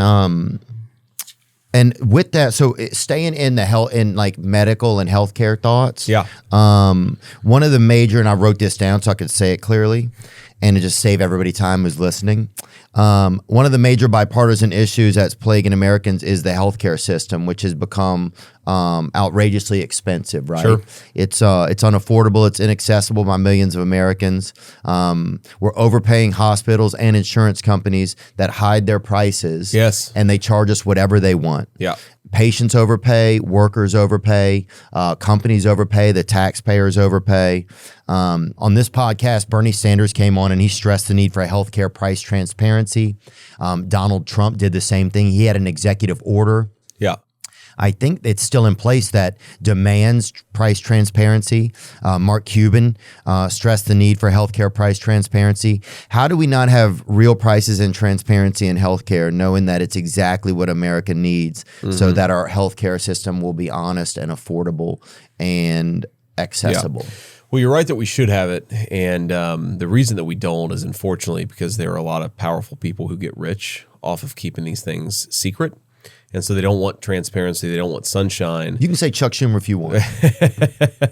I won't say it. Well, I mean, look, you're right, though. Like, obviously, Bernie and I are on the same team politically, but there are some healthcare things like price transparency where actually I think he and President Trump are both right that there's nothing that you go to Starbucks, right? You buy coffee. You know how much you're getting. You know how much it's costing you.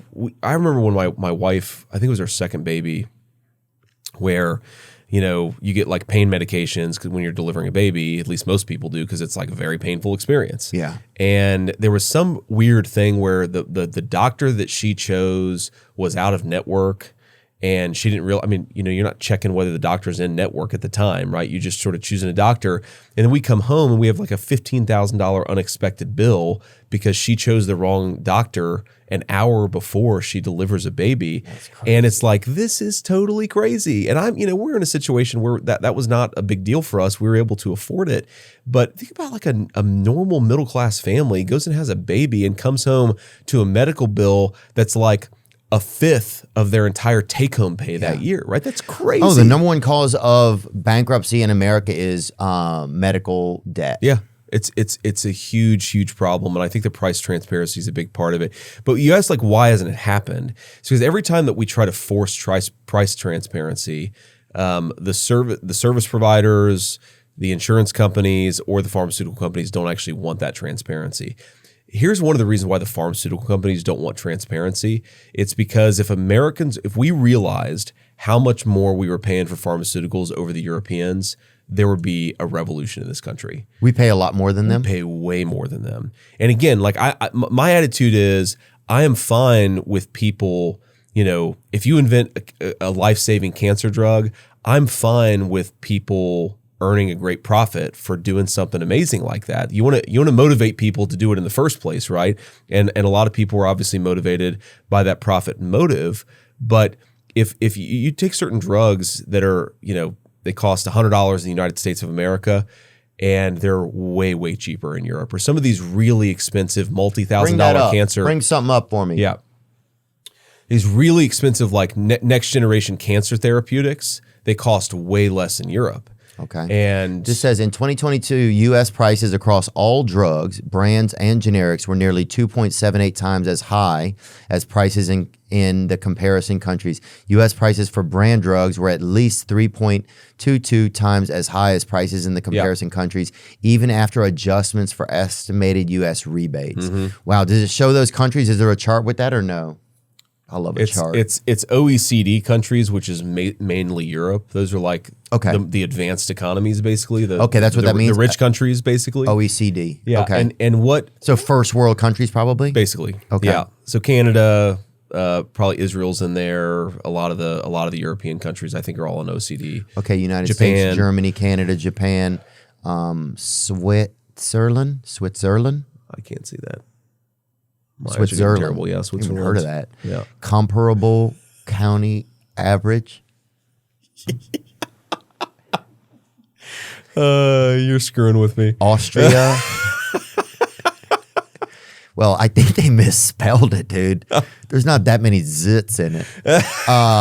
Australia, United Kingdom, and Sweden. Wow. So we pay per capita spending on prescription drugs in 2019, $900. And what does per capita mean? Just per person. Okay, per person. Yeah. $963 per person, whereas in Sweden, $270. United Kingdom, $273, dude. Yeah, that's crazy, right? Yeah, that's not fair, dude. That's not they fair. colonized everybody, and they're paying cheaper for dope.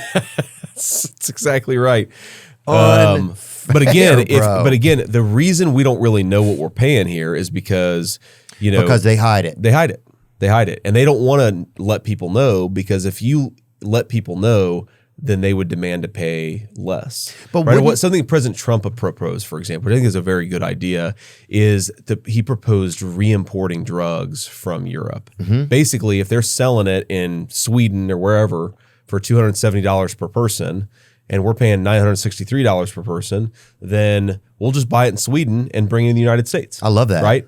That was a big thing. Of course, the pharmaceutical companies don't like that, but and that's why they tried to assassinate him twice. Probably. Well, it's probably one of the things that could happen. I of course have no idea, no inside knowledge into what drove the motives of the assassins. But, I'm just joking. But I wouldn't be shocked. But I mean, it's a lot of money. Man, I wouldn't be shocked if there's some really dark stuff out there. Because look, 2 separate people have tried to take a swing at this guy in about 3 months. Yeah.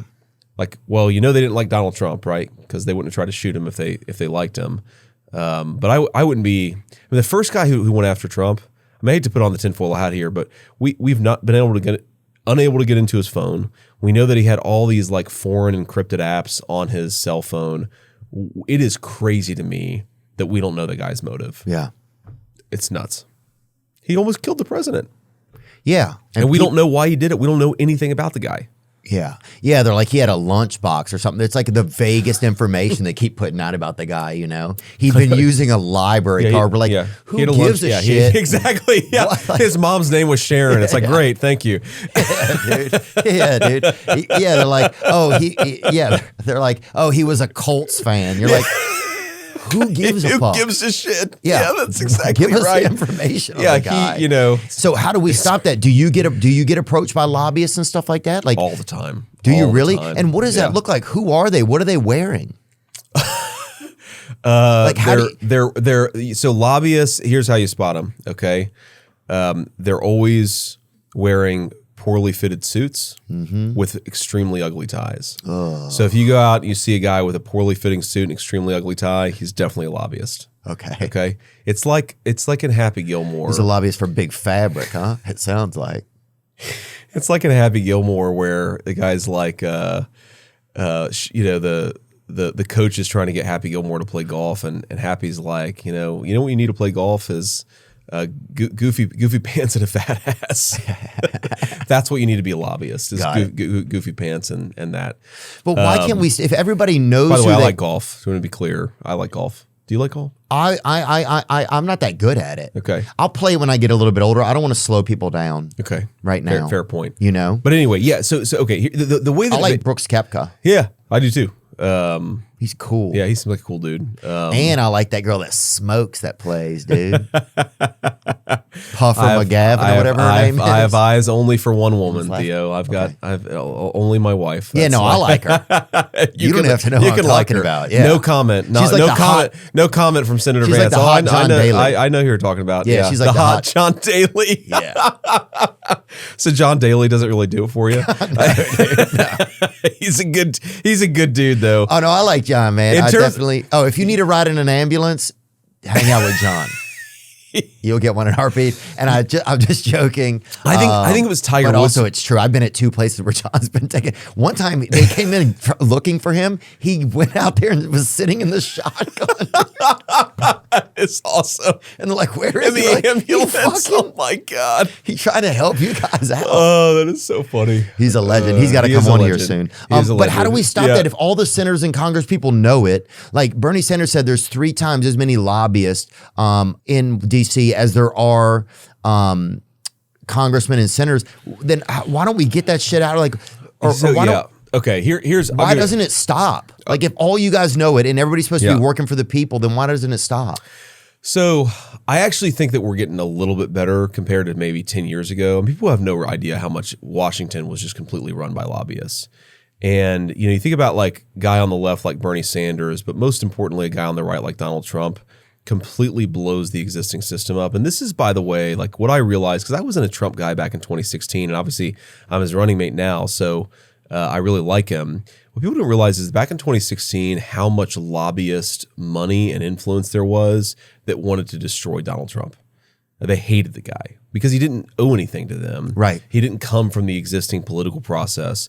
And if you look at some of the younger guys who have come in, we're much more just open about the fact that lobbyist influence is out there, right? You can't be in DC without running into these people, but you got to be honest with people. Like, I'm not going to let this person write a piece of legislation for me. I'm not going to let this person dictate how I vote.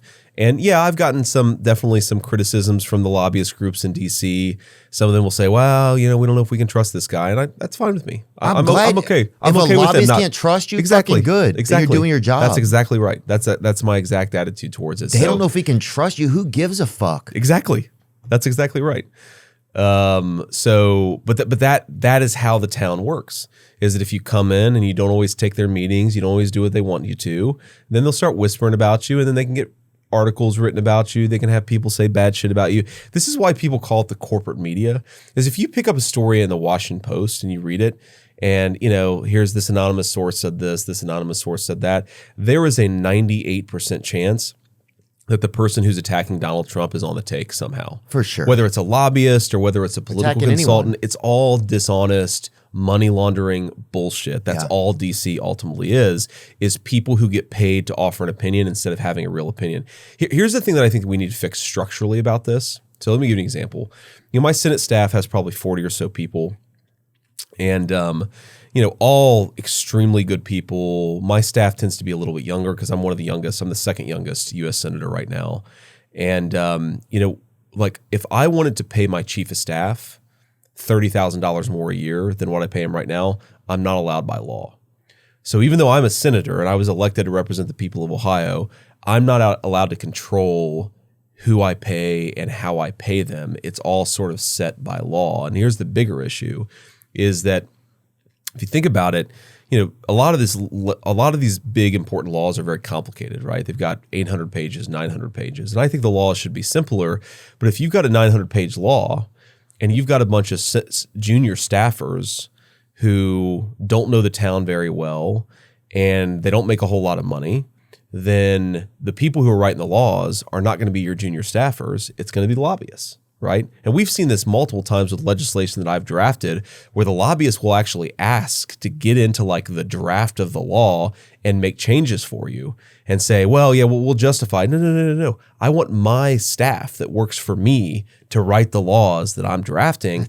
But I actually think that we need to empower senators and congressmen to hire who they want, to make a bigger staff if they want. Because if you think about it, the amount of staff a congressman has, a congresswoman has, is a fraction of the federal budget. I mean, we're talking about like a percent of a penny on the federal budget. And so we could actually give people the staff that they need to be able to actually write the laws and to make sure the lobbyists don't have much influence. And you ask, like, who are the lobbyists? Okay. The lobbyists are the people who are really good staffers, and then the staffers want to buy a nicer house and they want to, start a family, and they can't. DC is a very expensive town. I mean, a 1-bedroom apartment in DC will easily run you $4,000 a month right now, right? It's just a very expensive town. So then those people go and become lobbyists. They trade in their public service for a fat check. And I think that we got to fix something about that pipeline. It's the same thing that happened with OxyContin, and they got the people that were working with the FDA to come and work for them. That's exactly right. That is exactly right. So it happens at our Congress.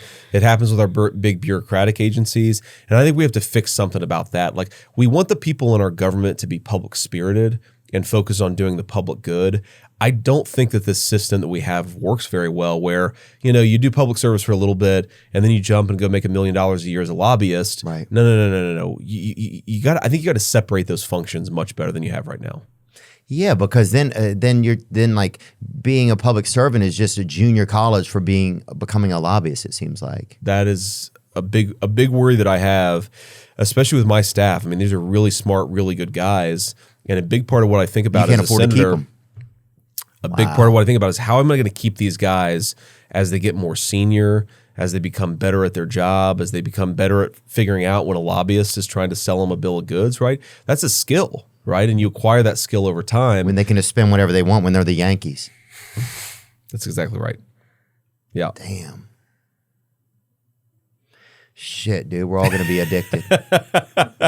No, we're not, man. I'm telling you, we're going. That's a joke. I'm telling you, we're actually going in the right direction. This is what people don't. And I recognize you probably have, of your millions of listeners, some people love Trump and some people hate him. But the thing that Trump really changed about DC is that he was not beholden to the moneyed interests. Oh, well, that's one thing that I also like about Bobby Kennedy. That I've known Bobby for years. Kennedy. Bobby's been a friend of mine for years. I knew him before I thought he was going to do politics. Yeah, or he's anything, a good dude, man. I like Bobby. He used to hold meetings at his house on Tuesdays, and we would go to him. Yeah, in his backyard, dude. And one of his dogs always was slobbering stuff on me. It was a huge dog. It might not even have been a dog because he has a lot of animals. What would it have been then? I don't know, dude. But he's had a lot of animals over the years. And Bobby, and he can afford probably a big animal. What was this maybe dog that was slobbering all over Theo? But he doesn't need anything else. He's got a great name. He's got a cool wife. He's always cared about just making people healthy. Is he wrong sometimes on things? Sure, he probably is, just like anybody else. Everybody's gonna be wrong. I'd rather have somebody just raise their hand and ask questions. Like, absolutely. That's one thing that I just love about him, that he's not beholden to any of these people, The thing that I hate about politics and just media culture in this country right now, man, is people are so afraid of saying anything that's unconventional. They're afraid of thinking thoughts that you're not allowed to think. Like, the biggest ideas come from people who just follow the truth, right? And yeah, sometimes they're going to be wrong. Sometimes they're not going to get everything right.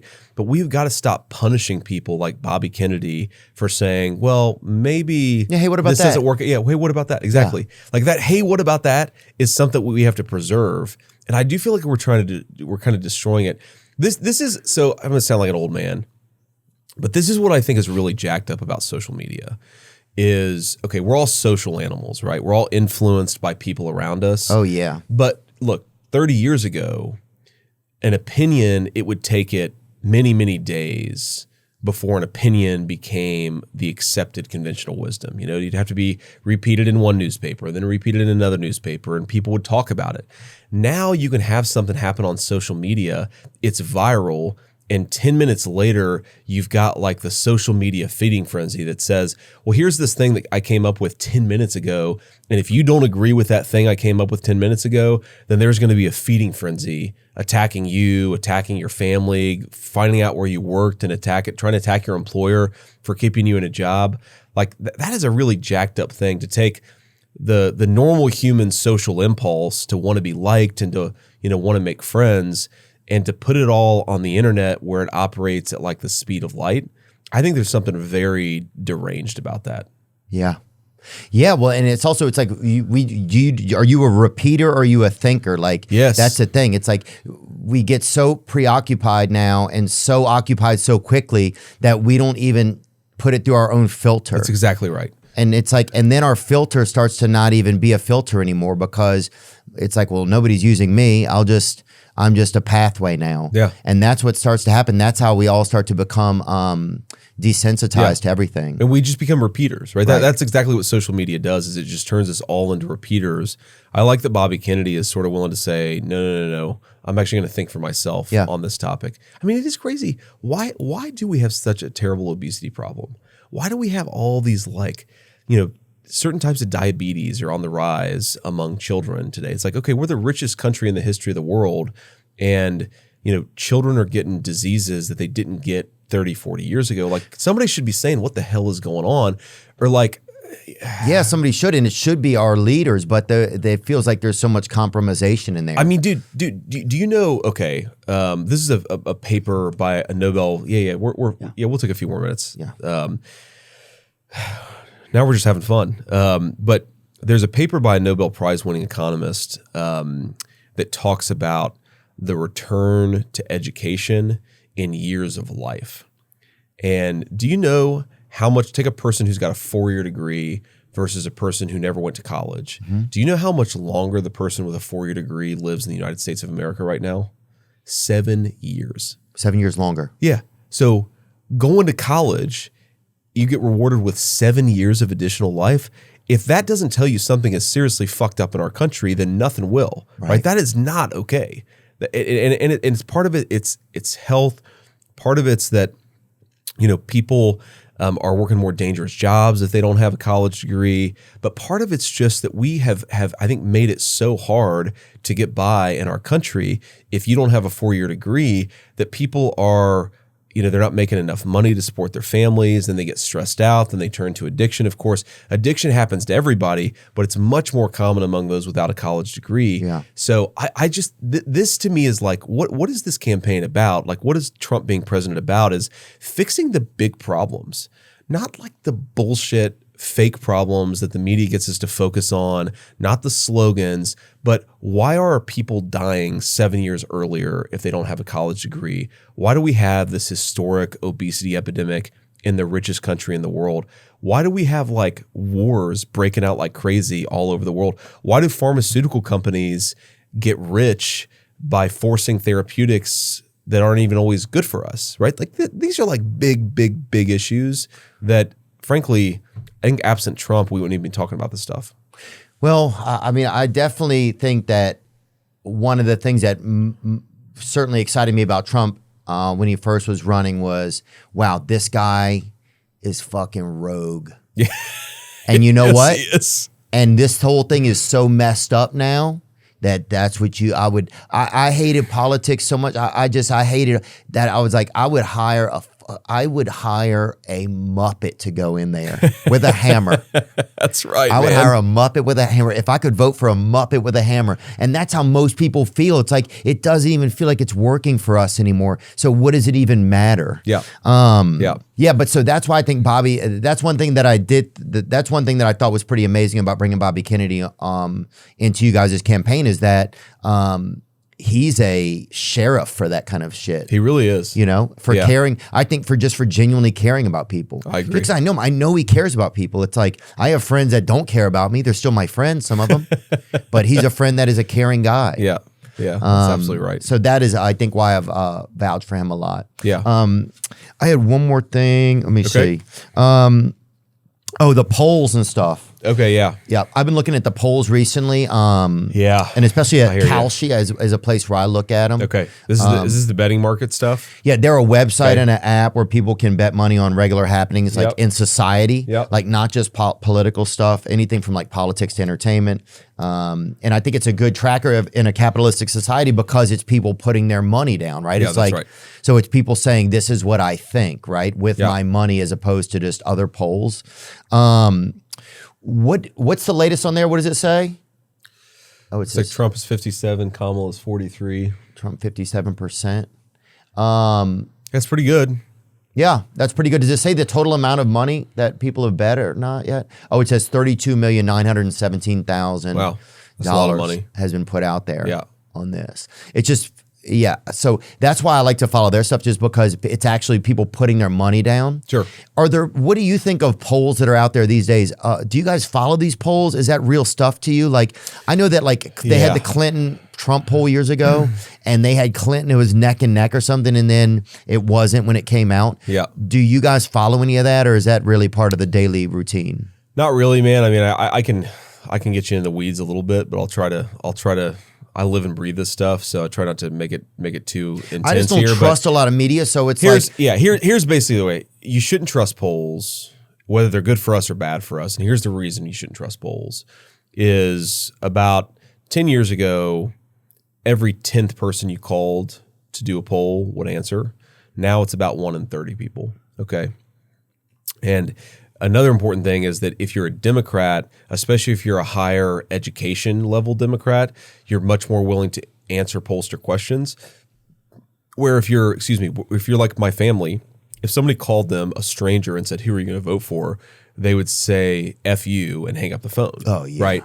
So the reason the polls has gotten so bad is because Trump voters are less likely to answer pollster questions, and Kamala Harris voters are much more likely to answer pollster questions. So it's very hard to get an accurate sample to give you any sense of what's going on. But do you just believe that, or you're just saying that? I actually believe that. I believe that. And I've seen it in my own race, for example. I ran for Senate. There were all these public polls that say, the race was tied, or maybe we'd even lose by a few points. And the pollster that I had, who just polls for my campaign, he's actually Trump's pollster too, and he's a very smart guy. And he said, look, the reason these polls are wrong is because they're not reaching voters who don't like to answer polls. And those voters are going heavily for you. So I said, okay, well, how much are we going to win by? And he said, you're going to win by 6 points. And we won by 7 points, right? So he was much more accurate than the public pollsters. Now, you ask, why is he more accurate? Because most of the public polls, they cost $10,000, $20,000. Like if you see a poll published in a newspaper article, $10,000 to $20,000, to get an accurate sample, these guys need to really, it's $60,000, $70,000 because they've got to call thousands and thousands of people to get a representative sample of the American people. So sitting here honestly, I think that chart's about right. I think that we've probably got about a 60% chance of winning. I think the polls would have to be wrong, but they'd have to be wrong in a pro-Kamala direction, where normally they're wrong in a pro-Trump direction. And, we've got 18 days, 17 days, man, and we're just going to do everything that we can to win this race. But you shouldn't believe the polls, basically. Yeah. And I say this right now because the polls are all saying we'd win. That's why it's 57-43. Don't buy the polls. Because here's the thing, okay? It could keep people from voting also. It could keep people from voting, but let's say, for example, that something happened. I don't know what happened, but let's say something happened. There's a fire or something. Where the people who don't want to answer pollster questions are now Kamala voters, right? So you can't trust this stuff. You got to assume that you just got to work your ass off. That's what we're trying to do. President Trump and I are doing multiple events a day at this point. And if you want, in my view, if you want to secure the border, have common sense economic policy, then Donald Trump is your man. And I gotta say, man, something about Kamala Harris, and I know a little bit about you, and I wrote about some of your political views. And we've invited her and Mr. Walls to come on. We would love it if they would. Yeah, I'm sure you would. But I hope they will. But like Sean O'Brien, who's the head of the Teamsters, like one of the things that President Trump has sort of been known for is bringing more working class people into the Republican coalition, right? It's, I think, one of the reasons why he's been very successful politically. If you look at like where Kamala is on the big pharma stuff, or you look at where she is on the foreign conflict stuff, she's like very pro-war. Or if you look at where she is on things like how do we put tariffs on goods that are imported from China so that you don't have the Chinese undercutting the wages of American workers, right? Or like the illegal immigration thing, like, yeah, it's about fentanyl and drug trafficking, but when you bring in millions upon millions of illegal immigrants who are willing to work under the table, that undercuts the wages of American workers, right? So our own people get poorer. And I don't have anything against the illegal immigrants themselves. I have something against Kamala Harris who lets these people come in, but I want our people to be able, black, white, brown, whatever. I just want our people to be able to work for a solid wage. That doesn't work when you have people coming in like this. Well, some of it is we have to have personal responsibility too, as people running companies, to not hire. I agree. Those people as well. And so you have to enforce that side of it as well. I agree. You got to do both sides of it. I think we ought to make it harder to hire illegal labor. We also ought to make it harder for illegal labor to come into the country in the first place. I agree both sides of it have got to matter. But I think that's actually why we're doing so much better among working people, is because they recognize like open borders are not good for me, right? Oh, fentanyl in my community is not good dude. for me. Like this stuff with Pharma is not good for me. And so they have become more open to Donald Trump. And I think that's a very good thing, because I think, look, man, between Bobby Kennedy, me, obviously the president at the top of the ticket, I think we're going to have such a cool administration that's going to try to tackle the big things and not just govern along these bullshit slogans anymore. So, look, I hope that ends up being true, because I think we'll do a lot of good if we win. If you, no matter what happens in this election, do you think you would run again in the future? I don't know, man. It's so hard to even imagine running for anything after this, because I'm so obsessed with winning right now. And, like I certainly would do another term in the Senate, but that doesn't come up for 4 more years, because Senate terms are 6 years. It's like, whatever, run nationally again. I don't know, man. That's a big thing. It's a big thing to put your family through. Yeah, I can imagine. And I've seen it for 2 months, 3 months now that I've been the VP nominee.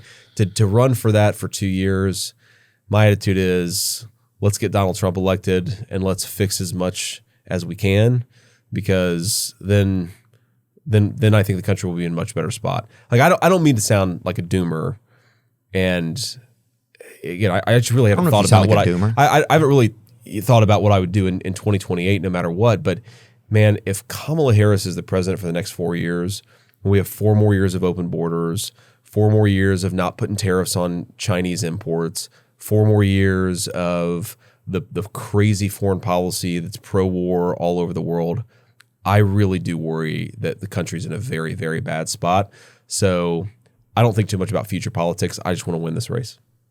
How many times do politicians say stuff that's just on the trail, and then when it comes time to actually get in office and do stuff, it seems like that person disappears? Me, hopefully not at all. Some politicians definitely say one thing and then don't govern that way, and in the privacy of their actual office.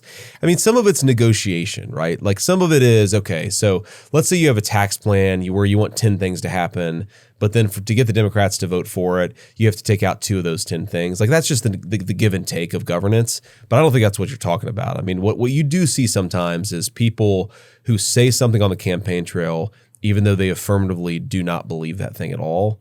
And that's just... That's not you? It's dishonesty. It's certainly not me. It's certainly not Donald Trump. I mean, say what you will about Donald Trump, but he just says what he thinks. And I think that's actually one of the reasons why people like him. A lot of people are going to vote for him, I think, also because it's just he's the funniest dude they've ever had in there. He is incredibly funny. The shit he says is absolutely wild. He's got a great sense of humor. Can I tell you one story? Yeah. And then you have to go. I know I have to go soon. Okay. I've got, my person over here. I understand. I want you to get home to your family. Yeah, no, I'm going to have dinner with my kids tonight, so it's a big deal. Yeah. Skyline Chili in not in Cincinnati. I think we're doing Skyline Chili in Middletown. Even if you have other chili and you just say that, dude, I won't tell anything. That's one thing I don't care if you lie about. Dude. No, man. Skyline is good. Have you ever had Skyline? Skyline goes straight to the basement. I know that, brother. I'll tell you that, dude. I have had it. I respect it. Okay. I've had it at a wedding. God. I've had it at a wedding in Covington, Kentucky. I've had Skyline Chili. Yeah. That's a good wedding, man. Those must have been good friends. Anyway, yeah. So the first time, not that he had ever met my wife, but the first time President Trump spent any like real time with my wife. Did he flirt with her or not? He didn't flirt with her. He was very sweet to her. You know, gave her a big hug, told her she was beautiful. I mean, he's a very engaging guy. That's something the media doesn't tell people about him, but he's a very engaging guy, very easy to talk to. But it's so funny. Like my wife is super diplomatic. And so he asks her, he's like, Usha, what do you think about your husband being involved in politics? And she's, it's nice. I like, supporting him. He really cares about public service, loves the people of Ohio. Just gives a very diplomatic answer. And then he kind of chuckles and says, yeah, my wife hates it too.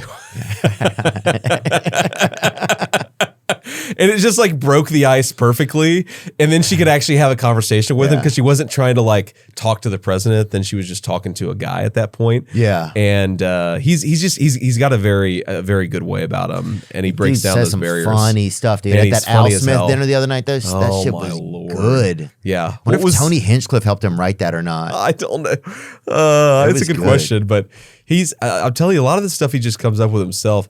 I mean, the line where he was talking about, white dudes for Kamala. Oh yeah. And he was like, I forget exactly what he said, but something to the effect of, well, it's okay. And their wives and their wives' boyfriends are all voting for Trump. That shit was pretty crazy, dude. And like all good jokes, there's like an element of truth to it. My best wasn't even rubbed on Lucky Chuck Schumer right there. Huh? Squeeze a couple bucks out of the fucking insurance companies right there. Do you think our voting poll? Do you think that our voting is fair? Do you think? I do. I mean, look, system is fair. I think we had some problems in 2020. I think the biggest problem in 2020 is that big tech interfered in the election. Like I really think it's. I can't believe that Facebook and Twitter, when it was owned, then they admitted to like leaving certain things off and stuff, and not facing any charges. They admitted to censoring American citizens weeks before an election, right? Well, we'll have to talk about that another time. Yeah, because we got to get into that. If you'll have me back, I'll come back after we win and have a good conversation. But you're always welcome in Cincinnati, even despite your views on Skyline. Hey, man, I respect that. We'll be cheering your mom on to get her 10-year chip. It's in January? It's in January. Awesome, man. Mr. Vance, thank you so much for spending time with us today. Thanks, man. Good to see you. Now I'm just floating on the breeze, and I feel I'm falling like these leaves. I must be cornerstone. Oh, but when I reach that ground, I'll share this peace of mind I found. I